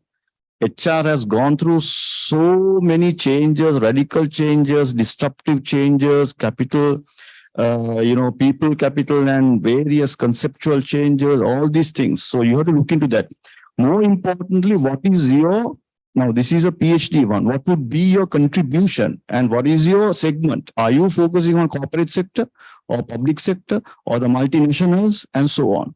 In addition to that, there's a concept called 1/8 concept. That is based on Fred Luthans. Luthans has published so many this thing. And if you see this 1/8 is the performance management systems of Fortune 500 companies. So you can learn a lot and you can take so much of literature into your this thing to enrich that and to add value to that.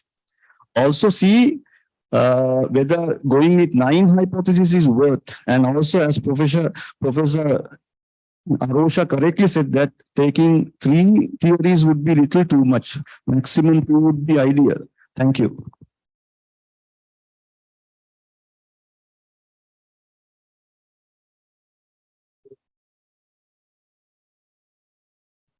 Okay, thank you. The interesting topic, and I agree with all the comments. It's wide.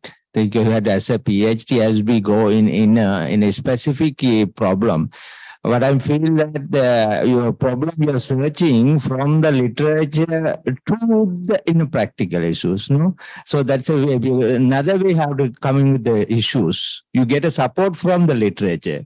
To find issues in micro level, how to support from a literature. And thing is because evidence, yeah, because you see, for what is the main issues is not clear. What is the main issues? No, one thing. And I think then how to are going to measure these innovative work performance in a independent dependent variable. You have the 2 things, innovative and job performance. So the innovative job performance, so is a job performance is different from the innovative job performance. So then the sample is very, what you have to select the innovative workers, get an innovative job performance, cannot to be everybody. So that's has very focused. And another thing is theory. Yeah, because there are too many theories, we will create too many problem also within the theory conflict and things. So what I'm suggesting is just interesting topic, but taking macro level is very difficult. Let's go for the PhD and you have to focus on a specific problem, issues, and then come with the out. That is, thank you. Right. I think that's it. Thank you very much for your presentation. And we move on to the next presentation. The next presenter is Mr. Dilan Suryamudulage, and his topic is knowledge activation role of managers and effect of digital technologies for knowledge transformation during digital transformation of organizations in Sri Lanka, the absorptive capacity view.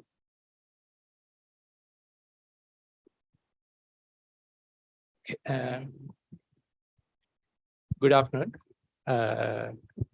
So I'll do my presentation. Thank you, sir, for your.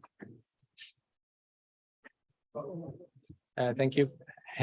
Thank you, sir, for your kind introduction. So my topic is actually knowledge activation role of managers and how managers can actually use digital technologies during the digital transformation in the context of Sri Lankan organizations. So as you all know, digital transformation is actually all around us.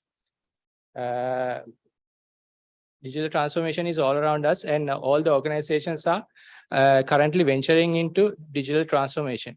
So it is not digital transformation is now not a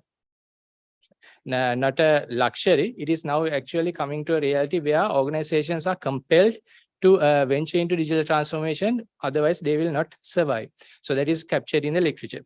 So the question, what we saw is that they are actually investing a lot of money to the organization for digital transformation, and they are actually investing a lot of money for digital technologies. But the question is that organizations are, although they are venturing it, they are not completing it. Many organizations are actually kind of in the stuck in the middle stage. So my area is actually trying to understand why organizations, particularly the big and established organizations, why they are actually, although they are investing so much, they are actually in a laggard stage. For example, let's say in the literature also we can find that in Sri Lanka also we can find that many are digital laggards and digital followers in the Sri Lankan context as well. So in that case, my performance gap or my research area is that although some organizations are investing more on digital transformation, they are not actually completing it, or they are actually just stuck in the middle stage. So I'm trying to understand what are the organizational factors that inhibit this digital transformation being completed. So it is also captured in the literature as well. For example, in Sebastian and Trees also, they have identified that many big or established organizations are actually stuck in the middle stage, and they are not actually completing it. So when I actually took that into the literature, I found out that digital transformation is actually transformation based on the technology. So the technology is actually coming as an external knowledge. So the organization has to identify that knowledge, how the technology can be used for the betterment of the organization. So in that case, I identified that there's a theory called absorptive capacity, which the unit of measure is actually the organization, where it tries to identify how the new knowledge can be captured and transformed into a better business venture. So although that theory is actually capturing that value, that means capturing the external knowledge, how to internalize it and how to make profit out of it, it actually does not cater into how it is actually done from the managerial perspective. For example, let's say that theory is actually capturing that knowledge transformation is actually happening through social interactions. That means based on knowledge, knowledge as a practice perspective. But it does not mean that managers are there. Managers have a key role to play, but the manager's role is actually not captured in this absorptive capacity view. So in that case, my theoretical gap, I identified that how management action impact obtaining realized absorptive capacity. So that is also actually captured in literature as well. They are actually talking about that management is not managerial action are not captured how in the absorptive capacity. The other thing that I wanted to identify is that digital transformation is coming with technology. That means digital technologies. How managers can actually use those digital technologies for better digital transformation. So that is also not captured in the literature as well. So these are my research questions. How middle-level managers, I'm talking about middle-level managers effectively execute organization digital transformation. How digital technologies can affect that digital transformation. And also from Sri Lankan context, there are many digital transformation strategies that are there. So how Sri Lankan managers are actually adopting that. So what are the any differences are there when we compare ourselves with our European or other counterparts that they venture into digital transformation. So these are objectives that I'll just skip it. In terms of literature review, digital transformation is actually happening in organization level, middle level, and the employee level as well. So absorptive capacity, as I mentioned, is actually trying to identify how new knowledge can be captured and made use for the organization. So in absorptive capacity, they are actually having two kind of sub concepts. One is called potential absorption capacity, which actually tries to identify how to capture new knowledge, how to assimilate the new knowledge. So it is kind of a target of the organization. Then from realized perspective, realized absorption capacity is trying to identify how that new knowledge can be transformed and exploited. Okay, so there is some kind of relationship between potential absorptive capacity and realized absorptive capacity. If realized absorptive capacity is full, then it is actually equal to the potential absorptive capacity. In practice, it is not happening. But the thing is that from going from potential absorptive capacity, which is actually the plan, to the realized or the reality, how managers are actually contributing for that transformation is not captured in the theory. So that is why I'm mentioning that the processes and capabilities of the knowledge transformation is not captured, and it is also mentioned in literature. And also how to balance those knowledge potential absorptive capacity and realized absorptive capacity is also not mentioned in the literature. So that is coming from the first research question. Then when I came back, when I took it for the knowledge perspective, I identified that knowledge is actually in the knowledge management literature, they are talking about manager's role. So in that case, we identified that knowledge, there's a concept called knowledge activation role of managers, where they actually provide the vision and actually they actually do the execution as well. So that is captured in the knowledge creation theory of Nonaka. So it is actually trying to giving some kind of input on how the managers can actually use that knowledge activation role for the matching of realized and potential absorptive capacity. And also, when we talk about digital technologies, how we can use it, digital technologies, as you all know, is actually is part and parcel of our day-to-day lives.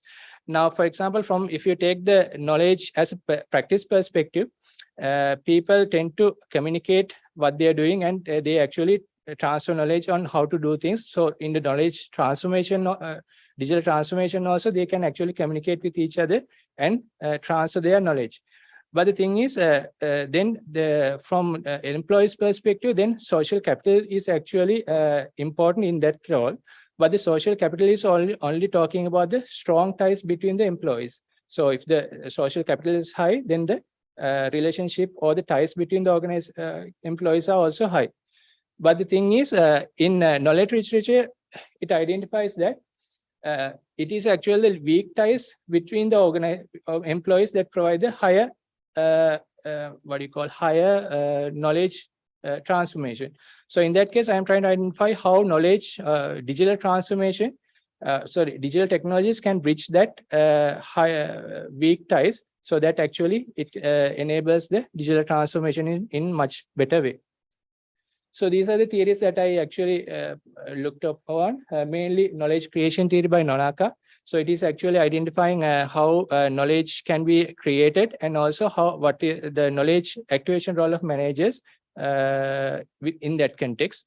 And also actor network theory, I'm trying to identify how digital technologies are actually working with humans. So human and material interconnection can be answered based on actor-nectar theory as well. So this is my conceptual model. As I said, absorptive capacity has two components: potential absorptive capacity and realized absorptive capacity. So theory only mentions about social integration mechanisms in terms of practice perspective of knowledge, but I am trying to identify how managers' knowledge activation role can actually be used for realization of in terms of digital transformation. So I try to identify use of technologies and positional identity of managers as dimensions of that concept. So these are the propositions. Proposition one is managers' knowledge activation role has a positive impact on reducing the gap between potential absorptive capacity and realized absorptive capacity. Second one, use of technologies positively impact managers' knowledge activation role because it actually bridges the weak ties between the employees through the digital technologies.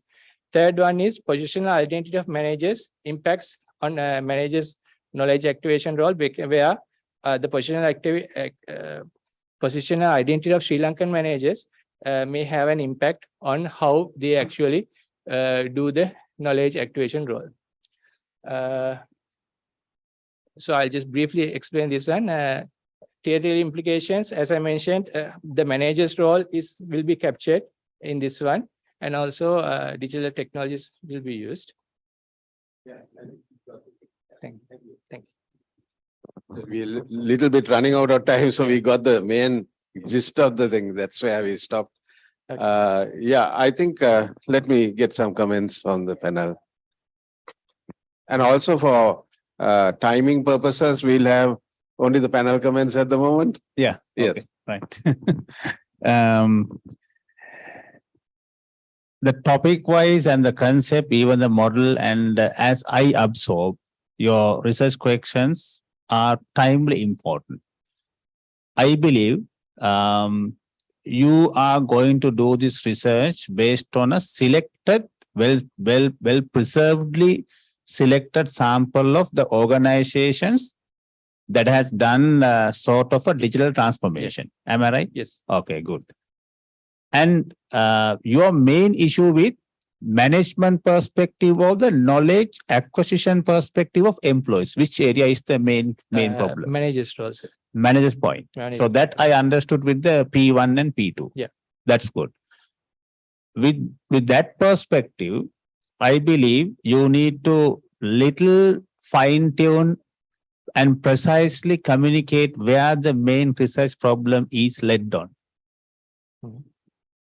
Is it within knowledge transformation, or firstly the knowledge acquisition or activation role played by the managers first? I don't know whether you have done that in a paper. That's perfectly fine. Okay. Right? Are you a lecturer? No, I'm from industry. Okay, good. Where do you work? SLT. Ah, right. Even you can take the SLT itself as a case study. Yeah. Right?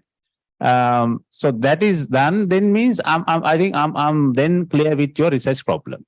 So and once again, going back to your conceptual framework, your research framework, I saw there were 3 variables you have connected with dotted line.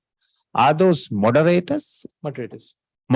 Yeah. So you get multiple moderators in the model. No, my moderator variable is manager's knowledge activation role. Okay. I take digital use of digital technologies and their positional identities as dimensions of that concept. Dimensions. Yeah. So then you are going to run kind of SCM model for that? I am structural equation model. I'm not. Yeah. Then think we can have another chat with the supervisor and see whether you are going to develop the model on the first order, second order, then again. Otherwise, having like 3 moderators in a same model run is, I would say, there would be a very complex scenario again. Okay.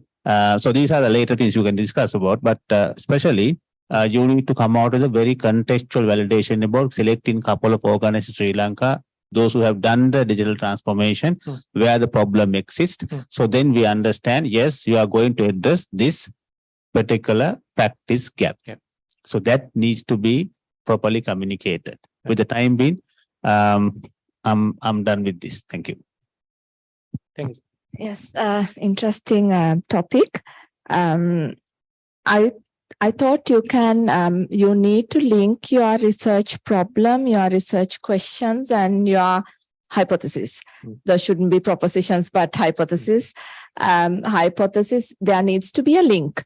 As I saw, because in the abstract, I didn't see the hypothesis and the research questions, but from your presentation, your research problem was quite...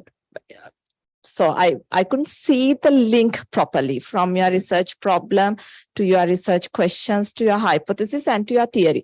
Your theory was very clearly seen in your hypothesis, but not in the research questions. So if you can bring in the concepts of the theory to your research questions as well, that would be really good. And then there would be, the link can be clearly seen. Otherwise, then your research question stands somewhere, and then suddenly for me, the theory was brought in and then the hypothesis was developed. So you need to bring that link.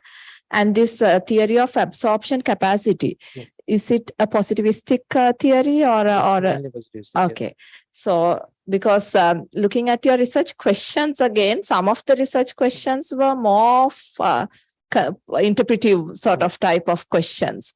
So I think you'll need to revisit the research questions again, but it'll be easy for you because I think your hypothesis, from the little knowledge I have in this area, your hypothesis seems to be somewhat doable. So you can just bring that link into it and you should be okay. Yeah. And your topic is too long. Yes. Topic can be shortened. Yeah, understood. Right. I think due to the pressure of time, we will finish the session here and go on to the other two, two more to present. Thank you very much, Dilan. Thank you. Now we have the Miss Petmi De Silva, Petmi. And her topic is conceptualizing paradoxes of financial fraud collusion for a paradigm shift in forensic accounting. Okay, Petmi. If you see fraud and stay silent, you are the fraud. With that note, I would love to unveil my topic, the conceptual paradoxes of financial fraud collusion for a paradigm shift in forensic accounting. Fraud broadly can be classified into two: asset misappropriation and misleading financial information. But what I want to emphasize here is it's a deliberate action and intentional manipulation. We all have witnessed financial fraud in international context and local context, from giant corporate failures, Enron, Lehman Brothers, WorldCom to, in here, Sri Lanka, Selinco group of companies, Sakwiti Holdings, and today's most prominent bot scam, Perpetual Treasuries. Tillman and Ingard, they pinpointed that these fraud have taken the form of collusion. Not an individual, a group of people have committed this fraud. The gravity of the issue, according to the ACFC findings, when it's come to financial fraud, number is less, but the economic and social damage is comparatively very high. And according to the Deloitte report, it takes averagely 4.7 years to uncover financial fraud. And when compared to the single perpetrator, if multiple perpetrators are involved, it creates significant damage. When it's come to forensic accounting framework that integrate accounting skills, investigative skills, and law-related skills that has been evolved to understand, communicate, and detect fraud patterns, still they are adopting individual-oriented framework, according to the Free and Murphy.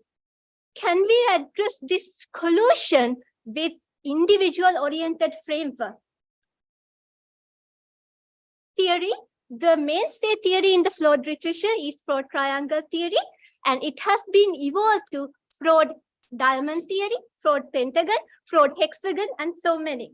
But still, they are considering individual behavior, individual behavioral pattern.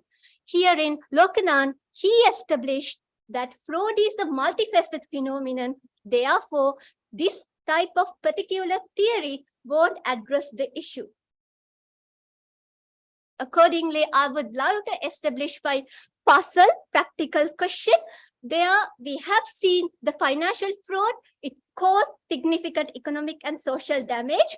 And still, the fraudulent frameworks and regulations are not sufficient to address this issue. That's why we recently see this Tilini Priyamali's financial scam also. Therefore, we need more pragmatic approach to address this issue. Therefore, I am looking to a psycho-behavioral paradoxical model which focus on psychological and behavioral differences. When it's come to today's multiple world, these interactions, dynamics, and multiple realities, we have to consider all of them to understand the psychological and behavioral differences to comprehend why the collusion are recurring. Accordingly, I have developed my research questions. How do these psychological and behavioral paradoxes influence committing financial fraud from the lenses of practitioners, and how I can develop a contemporary forensic accounting model to capture these psychological and behavioral paradoxes? The literature, when it's come to literature, it says collusion is an agreement between parties who have developed this deceitful agreement to deceive the others. And according to the accounting standard also, fraud can be committed by more than one person. And here the recent studies have identified professional connections, their narcissistic behavior, ethics and integrity, and their accessibility to inside information are ingrained in this accounting fraud. Empirical studies also, they have reviewed about the collusion, Beasley, Richardson, Tillman, and others, and then they all have studied, they all have commented collusion where the people have involved audit committees, accounting committees, corporate governance, they have involved, but empirical studies are silent about comprehending this psycho-behavioral paradoxes.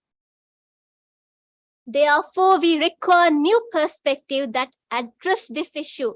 When it's come to the existing scholars, they have commented we have to intermingle psycho-behavioral aspect to the fraud literature. Therefore, I am developing my model with the paradox theory, the paradoxical perspective, psycho-behavioral patterns. It says the paradox is embodying in everyday process where we connect with the others, where we disconnect with the others, where we consider the long term, where we consider the short term orientation, and where we act as an individual, and where we act in a group. Paradox matters. Therefore, I am considering these paradoxes, the network paradox, how we create homogeneous and heterogeneous groups, and group influence perspective, the role I'm considering about their individual role and multiple role, but their role in the fraudulent plot, and learning how they learn from each other. Group influence, how they influence each other using the power, and how they transmit the knowledge, and how they tolerate the dynamics of the others, how they accept each other. It means what are the norms and adherence in the group framework, and finally how they share the rewards. It includes the financial monetary and non-monetary rewards, including group identity. Accordingly, this is the model. I think it's not clearly visible. This is the model that I have. From the individual perspective, you have a role. You have multiple roles, and you have your own identity, and you have your tendencies, narcissistic behavior, your lifestyle.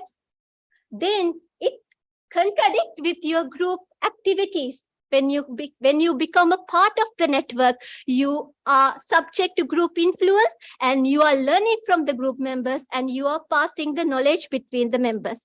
And in the group also, you have a role to play. You have to tolerate the dynamics of the others, and you have to develop the group identity.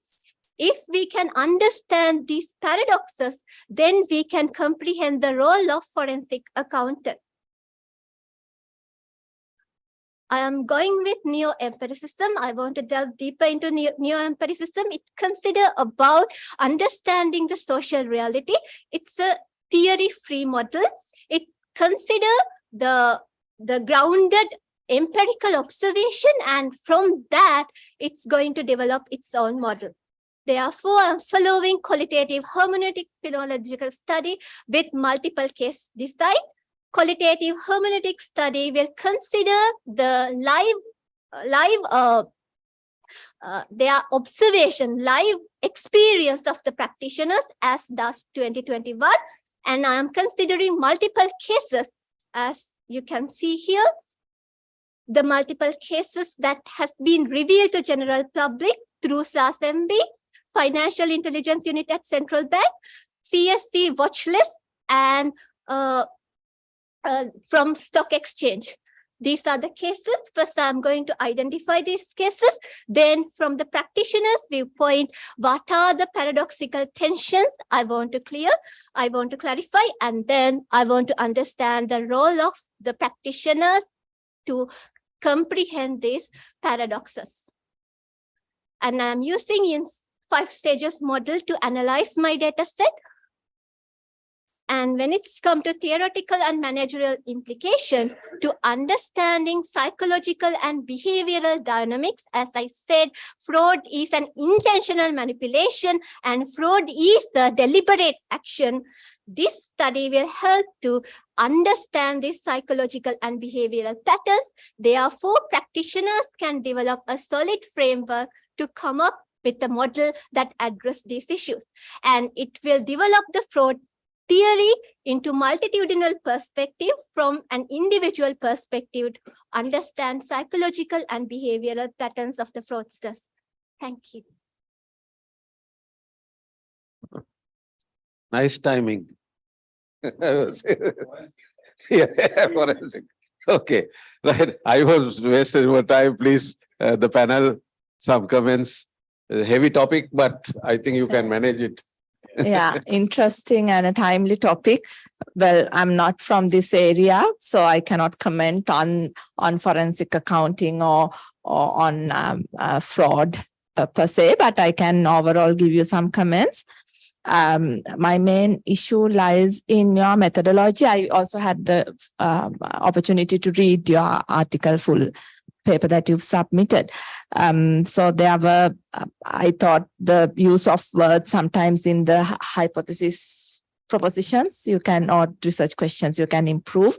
But the main issue, as I said, was in the methodology. You said you are using hermeneutic phenomenology, but you are looking at this from the management perspective, their perceptions and all that, practitioners. You are not looking at the experiences. So generally, phenomenology, we look at everyday experiences and we identify commonalities in those experiences, which I don't think you are doing in this study. And you also mentioned something about developing a framework. Your ultimate intention is to develop a framework? To identify the contemporary role. Okay. Okay, so you can maybe broadly go on on a qualitative approach or even grounded theory. So is the one who introduced me to grounded theory or something like that would work, or case studies, since you are selecting a few cases, but hermeneutic phenomenology is definitely not the methodology you should pursue. And then you are also looking at psychological and behavioral dynamic patterns. But you also sometimes mentioned about personalities, narcissist and all of that. It's a one type of paradox. Okay. Personality tendencies. It's interact with the group behavior. When you, okay. When you so it's captured in the behavior itself. Okay. So I wanted to suggest you to bring in the personalities also, but if it's captured somewhere, that should be okay. There were a lot of grammatical mistakes in your paper, so be concerned about that in the future. Okay, quick one. Very academically, if you looked at your paper and technically well managed throughout, very happy to see that as academic writing part of it. And I'm not either of the finance or accounting field. However, last slide, I captured that answer for my question. We'll look at these multiple cases. Do you look at in institutional basis or individual basis? The cases per se, I would say. Yes, sir. I want to consider how individual paradoxes interfere with the group. Okay.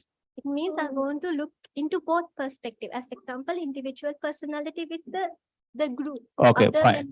Fine. And other, yeah.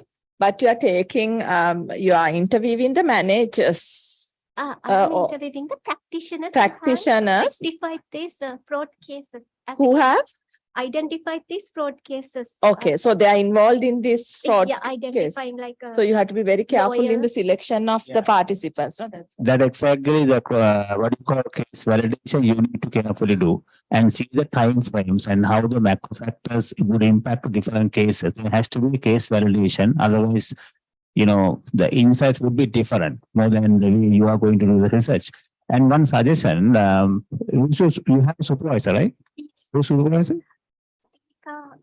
Current University. Right. Okay. And she's from my faculty anyway. Better you get some more insight with her permission. Dr. Mudit Sujiva is very famous for this forensic accounting case analysis. You can get some more ideas from that as well. Okay, good. Okay, thank you very much. I think good presentation. Okay, we are on the last presentation. Ms. Janadari Vijay Singha.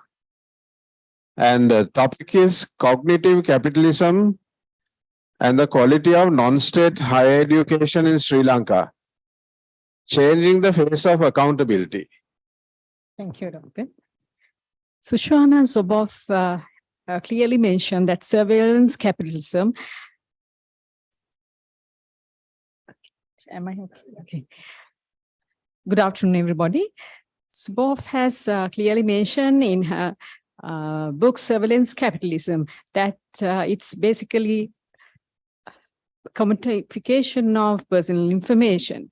And I must say that cognitive capitalism is, on the other hand, is just commodification of knowledge creation. Let me present my research study on cognitive capitalism and the quality of non-state higher education in Sri Lanka, changing phase of accountability. Actually, this is a kind of emerging topic due to the economic crisis in Sri Lanka. So let me come up with this background. The emergence of non-state education was imperative to the survival of the economy and in context of socio-economic context, actually. Since 1977, as it is led to most of the time, I must say, more actually attracted so much of investment through Board of Investment and Companies Act. In 2012, anyway, the Ministry of Education was assigned the regulation of this non-state higher education, but it was kind of a limited crowd, not all. Just 28 non-state institutes are listed and under the regulation of non-state division. But this does not imply that the entire non-state institutes are under the regulatory mechanism. On the other hand, some people are of the view that how is the influx endanger the legacy of Sri Lankan higher education system? And some have the opinion that widening education inequality in the country argues that higher education cannot be left to the free market in the particular countries of the South. So amidst this background, actually, it is reported that in the report of the core group on higher education of Sri Lanka 2020, that this mechanism, actually, the non-state regulated mechanism does not have a proper legislative background and the monitoring system. And this research study actually explore how will the unethical practices within the contractual relationship influence the agency theory, and how will such practices have an adverse impact on the quality of the unregulated non-state higher education in an era of cognitive capitalism. So basically, the performance gap was established basically at the premium stage. We went through kind of 120 non-state higher education institutes based on the memorandum of understanding we have studied. And then, of course, based on the literature, we have established the performance gap, and the it stands like the unregulated non-state higher education sector in Sri Lanka found to be below expectation of quality. And basically, I'm focusing on unregulated non-state higher education institutes.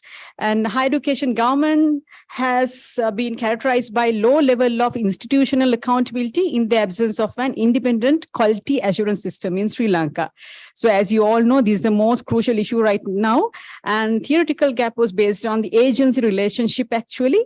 Agency relationship is here, of course, focusing on the contractual relationship, basically. So the agency theory does not explain how organizations resort to the exploit critical values of higher education by violation of the contractual relationship and misleading the service recipient through unethical practices. Simply, the agency issue, according to literature, states that just the agency issue only the violation of trust, very limited issue. But further here, unethical practices have not been recognized in the management history as influences to the agency theory. This is the main focus in the theoretical perspective, as agency theory stems from a kind of, in case of an economic view of risk sharing. So the empirical gap here I found here is in the field of higher education research, agency theory is still quite unknown. And so far, it has not been widely explored or applied in unregulated non-state higher education. And consequences emanated from contractual relationship through agency theory in the unregulated non-state sector of higher education has never been actually tested in Sri Lanka. I must say that despite the fundamental policy shift, there has been no substantially scholarly attempt to revisit these actually limited number of scholarly revisits. They are very limited. So I must say I'm trying to explore through this research study regarding this unethical practices. So based on this performance gap, empirical and this theoretical gap, I must say I'm going to present this research question on how unethical practices within the contractual relationship will influence the agency theory, and how such practices will have an adverse impact on the quality of unregulated non-state higher education in an era of cognitive capitalism. This is basically different from surveillance capitalism. Surveillance capitalism is basically on, as I mentioned at the very beginning, it's commodification of personal information. But now we are in the era of cognitive capitalism, where the commodification of knowledge creation is there. So my research objectives here is to provide a better theorization to the agency theory of the contractual relationship affecting the status quo of the quality of unregulated non-state sector of higher education, and to emphasize many elements important to the formulation of the contractual interactions, and then to incorporate the findings of the study in the proposed policy formulation in the unregulated non-state sector of higher education, and to contributing to the existing body of knowledge regarding the antecedents of this massification, marketization, and commodification of higher education. Actually, literature review was conducted basically on a few areas, cognitive capitalism and knowledge creation, as well as marketization and the qualitative approach. That was the methodological approach. So when it comes to the cognitive capitalism, as I have mentioned, serviceism capitalism takes the lead in human behavior right now. And as Javardhana 2017 has clearly mentioned, using the McBurger theory as a metaphor for posh food Sri Lanka, this study shows how the influx together with the rise of fee-levying non-state universities endangers the legacy of this higher education. So the knowledge creation has been actually went through these literature review here. Lyotard has mentioned clearly at this postmodern moment, the university is found to be nearing what may be its end because of this influx of non-state higher education system in Sri Lanka. So the qualitative approach also here, I have mentioned under the literature review. So here I'm going to adopt multiple case studies method because there are many empirical evidence that we found in case of this exploratory research. And then as mentioned, using multiple case design in a wide exploration of the research question and theoretical evolution will enable the researcher to understand the differences and similarities of cases under this study. So accordingly, in my case studies also here, I have taken this multiple case study approach under the qualitative research. So under these cases, I have seen certain similarities in certain cases between the agent and principal relationship. So a theoretical framework is based on agency theory, which stems from an economic view of risk sharing. And basically, Jensen and McLean has mentioned in 1976 on the agency relationship. But this is actually limited to very a brief relationship they have mentioned in the literature. Basically, it says on the agency issue only, but I further go on the research study on rather viewing the unethical practices as mentioned in the conceptual framework here. Conceptual framework for the qualitative approach through the multiple case study that I'm attempting to actually attend here. And in the agency theory, basically, they say regarding issues in the agency relationship, they have mentioned the divergence of interest and informational asymmetries, goal conflicts, moral hazards, and adverse selections. These are the typical issues they are bringing out in the agency relationship. But in my study, in the research study, in the theoretical component, I'm going to further develop this into kind of an unhealthy unhealthy relationship between this principal agency relationship emanating from this agency issue as mentioned in the literature. So further, I'm going to evolve further in this theoretical perspective, the evolving unethical practices in unregulated non-state higher education according to different cases. So this will enlighten on the empirical study furthermore. So I'm right now in the analysis part and the data collection part also simultaneously going on because there are many cases as mentioned here. There are multiple case studies empirically. It's evident the issue is visible and theoretical development is pending. So I'm trying to attend to that. So thank you very much, Janadari. Let's have comments on the panel. Yes, Janadari, and this is once again a prevailing issue in education sector anyhow. Yes. Are you into PhD or DBA? I prefer the theoretical development because I have seen that the agency theory has not developed and contractual relationship has not gone to the unethical practices. Okay, right. I'm not an agent of DB or PhD. So I because I have ready-made empirical evidence. Okay, fine. My straight away brief question because we went through the paper. and the paper had a lot of substances for the good research. The question is your technical quality of communication you need to improve. Right. Right. So that is where we have some concern. I think Professor Arosha had the same issue. Yeah. However, what motivated to select this topic? It means like, did you see the cases first and then you thought it to convert into a research, or how it happened? It happened in both ways, in literature as well as empirical studies, both. Because like we all know in Sri Lanka, there is no independent quality assurance accreditation mechanism. For state and non-state, there is no system. You can't say no system. There are. No, there is no independent one system. Independent one system. Yes. It's other countries they have. Mm-hmm. So only Ministry of Education is having a system that is degree awardings. Yes, correct. Matter. Only 28 institutes are registered there. Okay. So that's why mushrooming organizations are coming up, and that's why unethical practices are happening. Okay. For me to quickly connect the dots of your write-up, what the end of your research?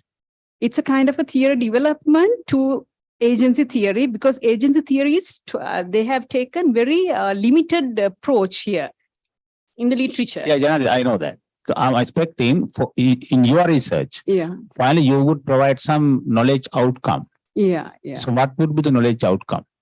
Knowledge outcome is the theoretical development to the agency theory, which can be applied in the policy development as well. Okay. Right. You would connect to extend the agency theory with some inclusions with to the context of Sri Lankan higher education sector. Yeah. Okay. Then with that, we make sure to have a very proper communication about your research proposal and the model development as well. Thank you, sir. Thank you. Again, yes, a very interesting study. So you have your whole sort of interest in this is to add to the existing theory, agency theory, right? Yes. So I thought it would have been good if your research questions, because one research question is to add to the agency theory, and the next is about non-state institutions. Non-state institution is based on the contractual relationship. Yes, so right. So you are trying to add to the agency theory through this case or this non-state education. Yes. So give in your research questions, maybe it would be good if you sort of give priority to non-state, these unethical practices, all of that with a flavor of the agency theory. But I felt, I don't know whether I'm right or wrong, but I felt your first research question, when you straight away say to add to agency theory, how unethical practices within the constructual relationship influence agency theory. Rather than that, you build up to that. For example, you don't identify what are the unethical practices. So maybe your first research question can be, what are the unethical practices of the non-state? And then the second question can be related to what you are saying, how unethical practices within this relationship has come about or something, but not bringing in the agency theory straight away.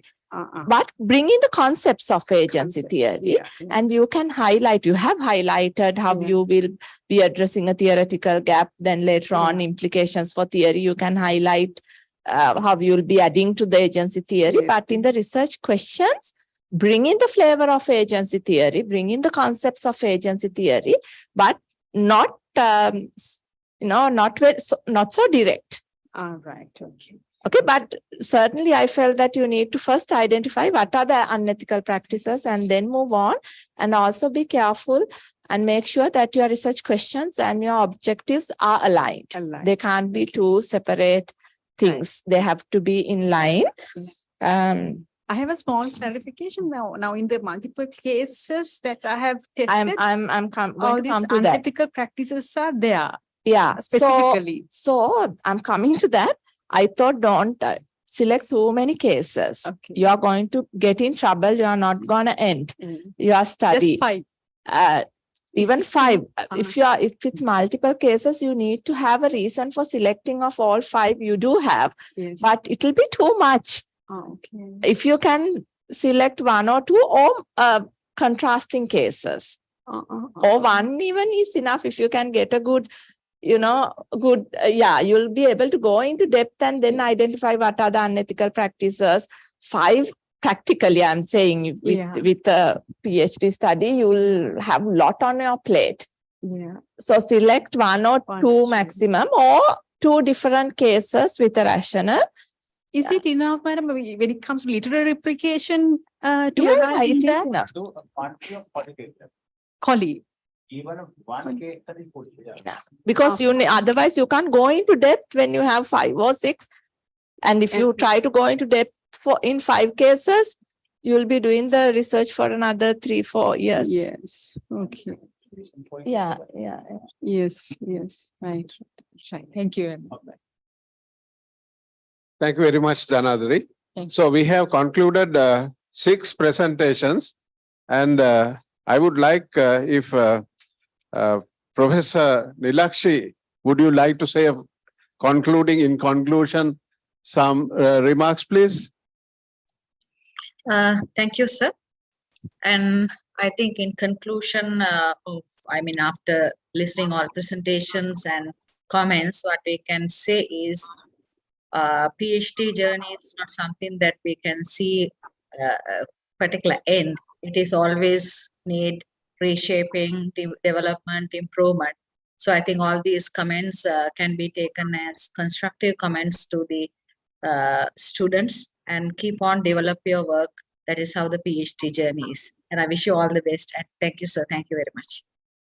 Thank you very much, Professor Nilakshi. Now, in conclusion, may I call upon our director, Dr. Kalum, to distribute some certificates. You want me to?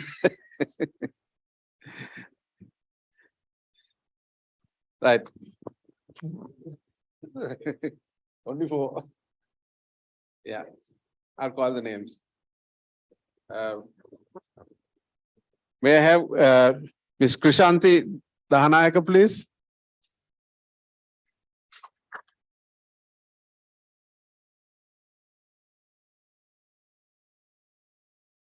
And Ms.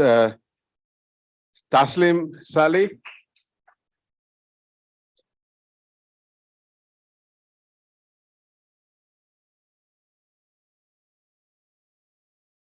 Mr. Dilan Suryamudulage.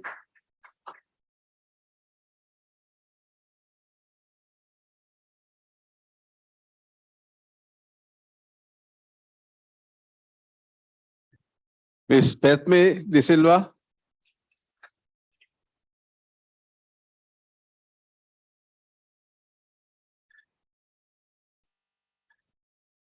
And finally, Mrs. Janadri Jessing.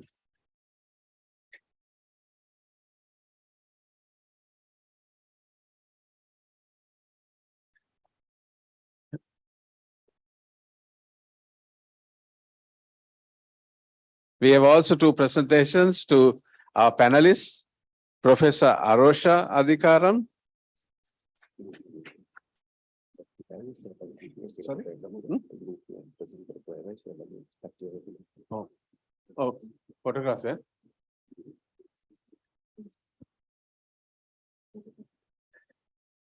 And Professor Ravi Disanayaka. You want to take a photograph? And also, please, can we have the presenters over here to take a group photograph with the director, please? And also the panelists.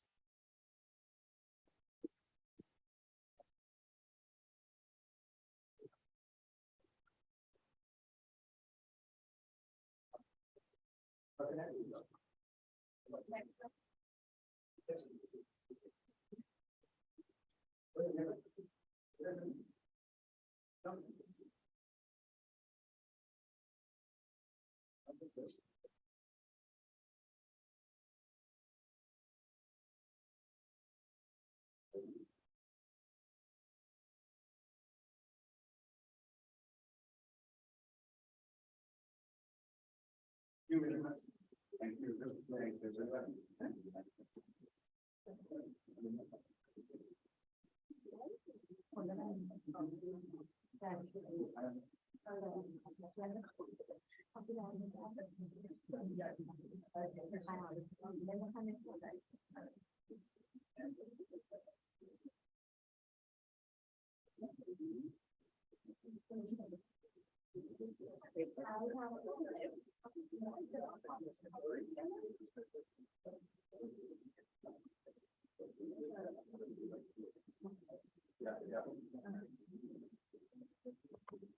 So our session is concluded. Thank you very much to everyone.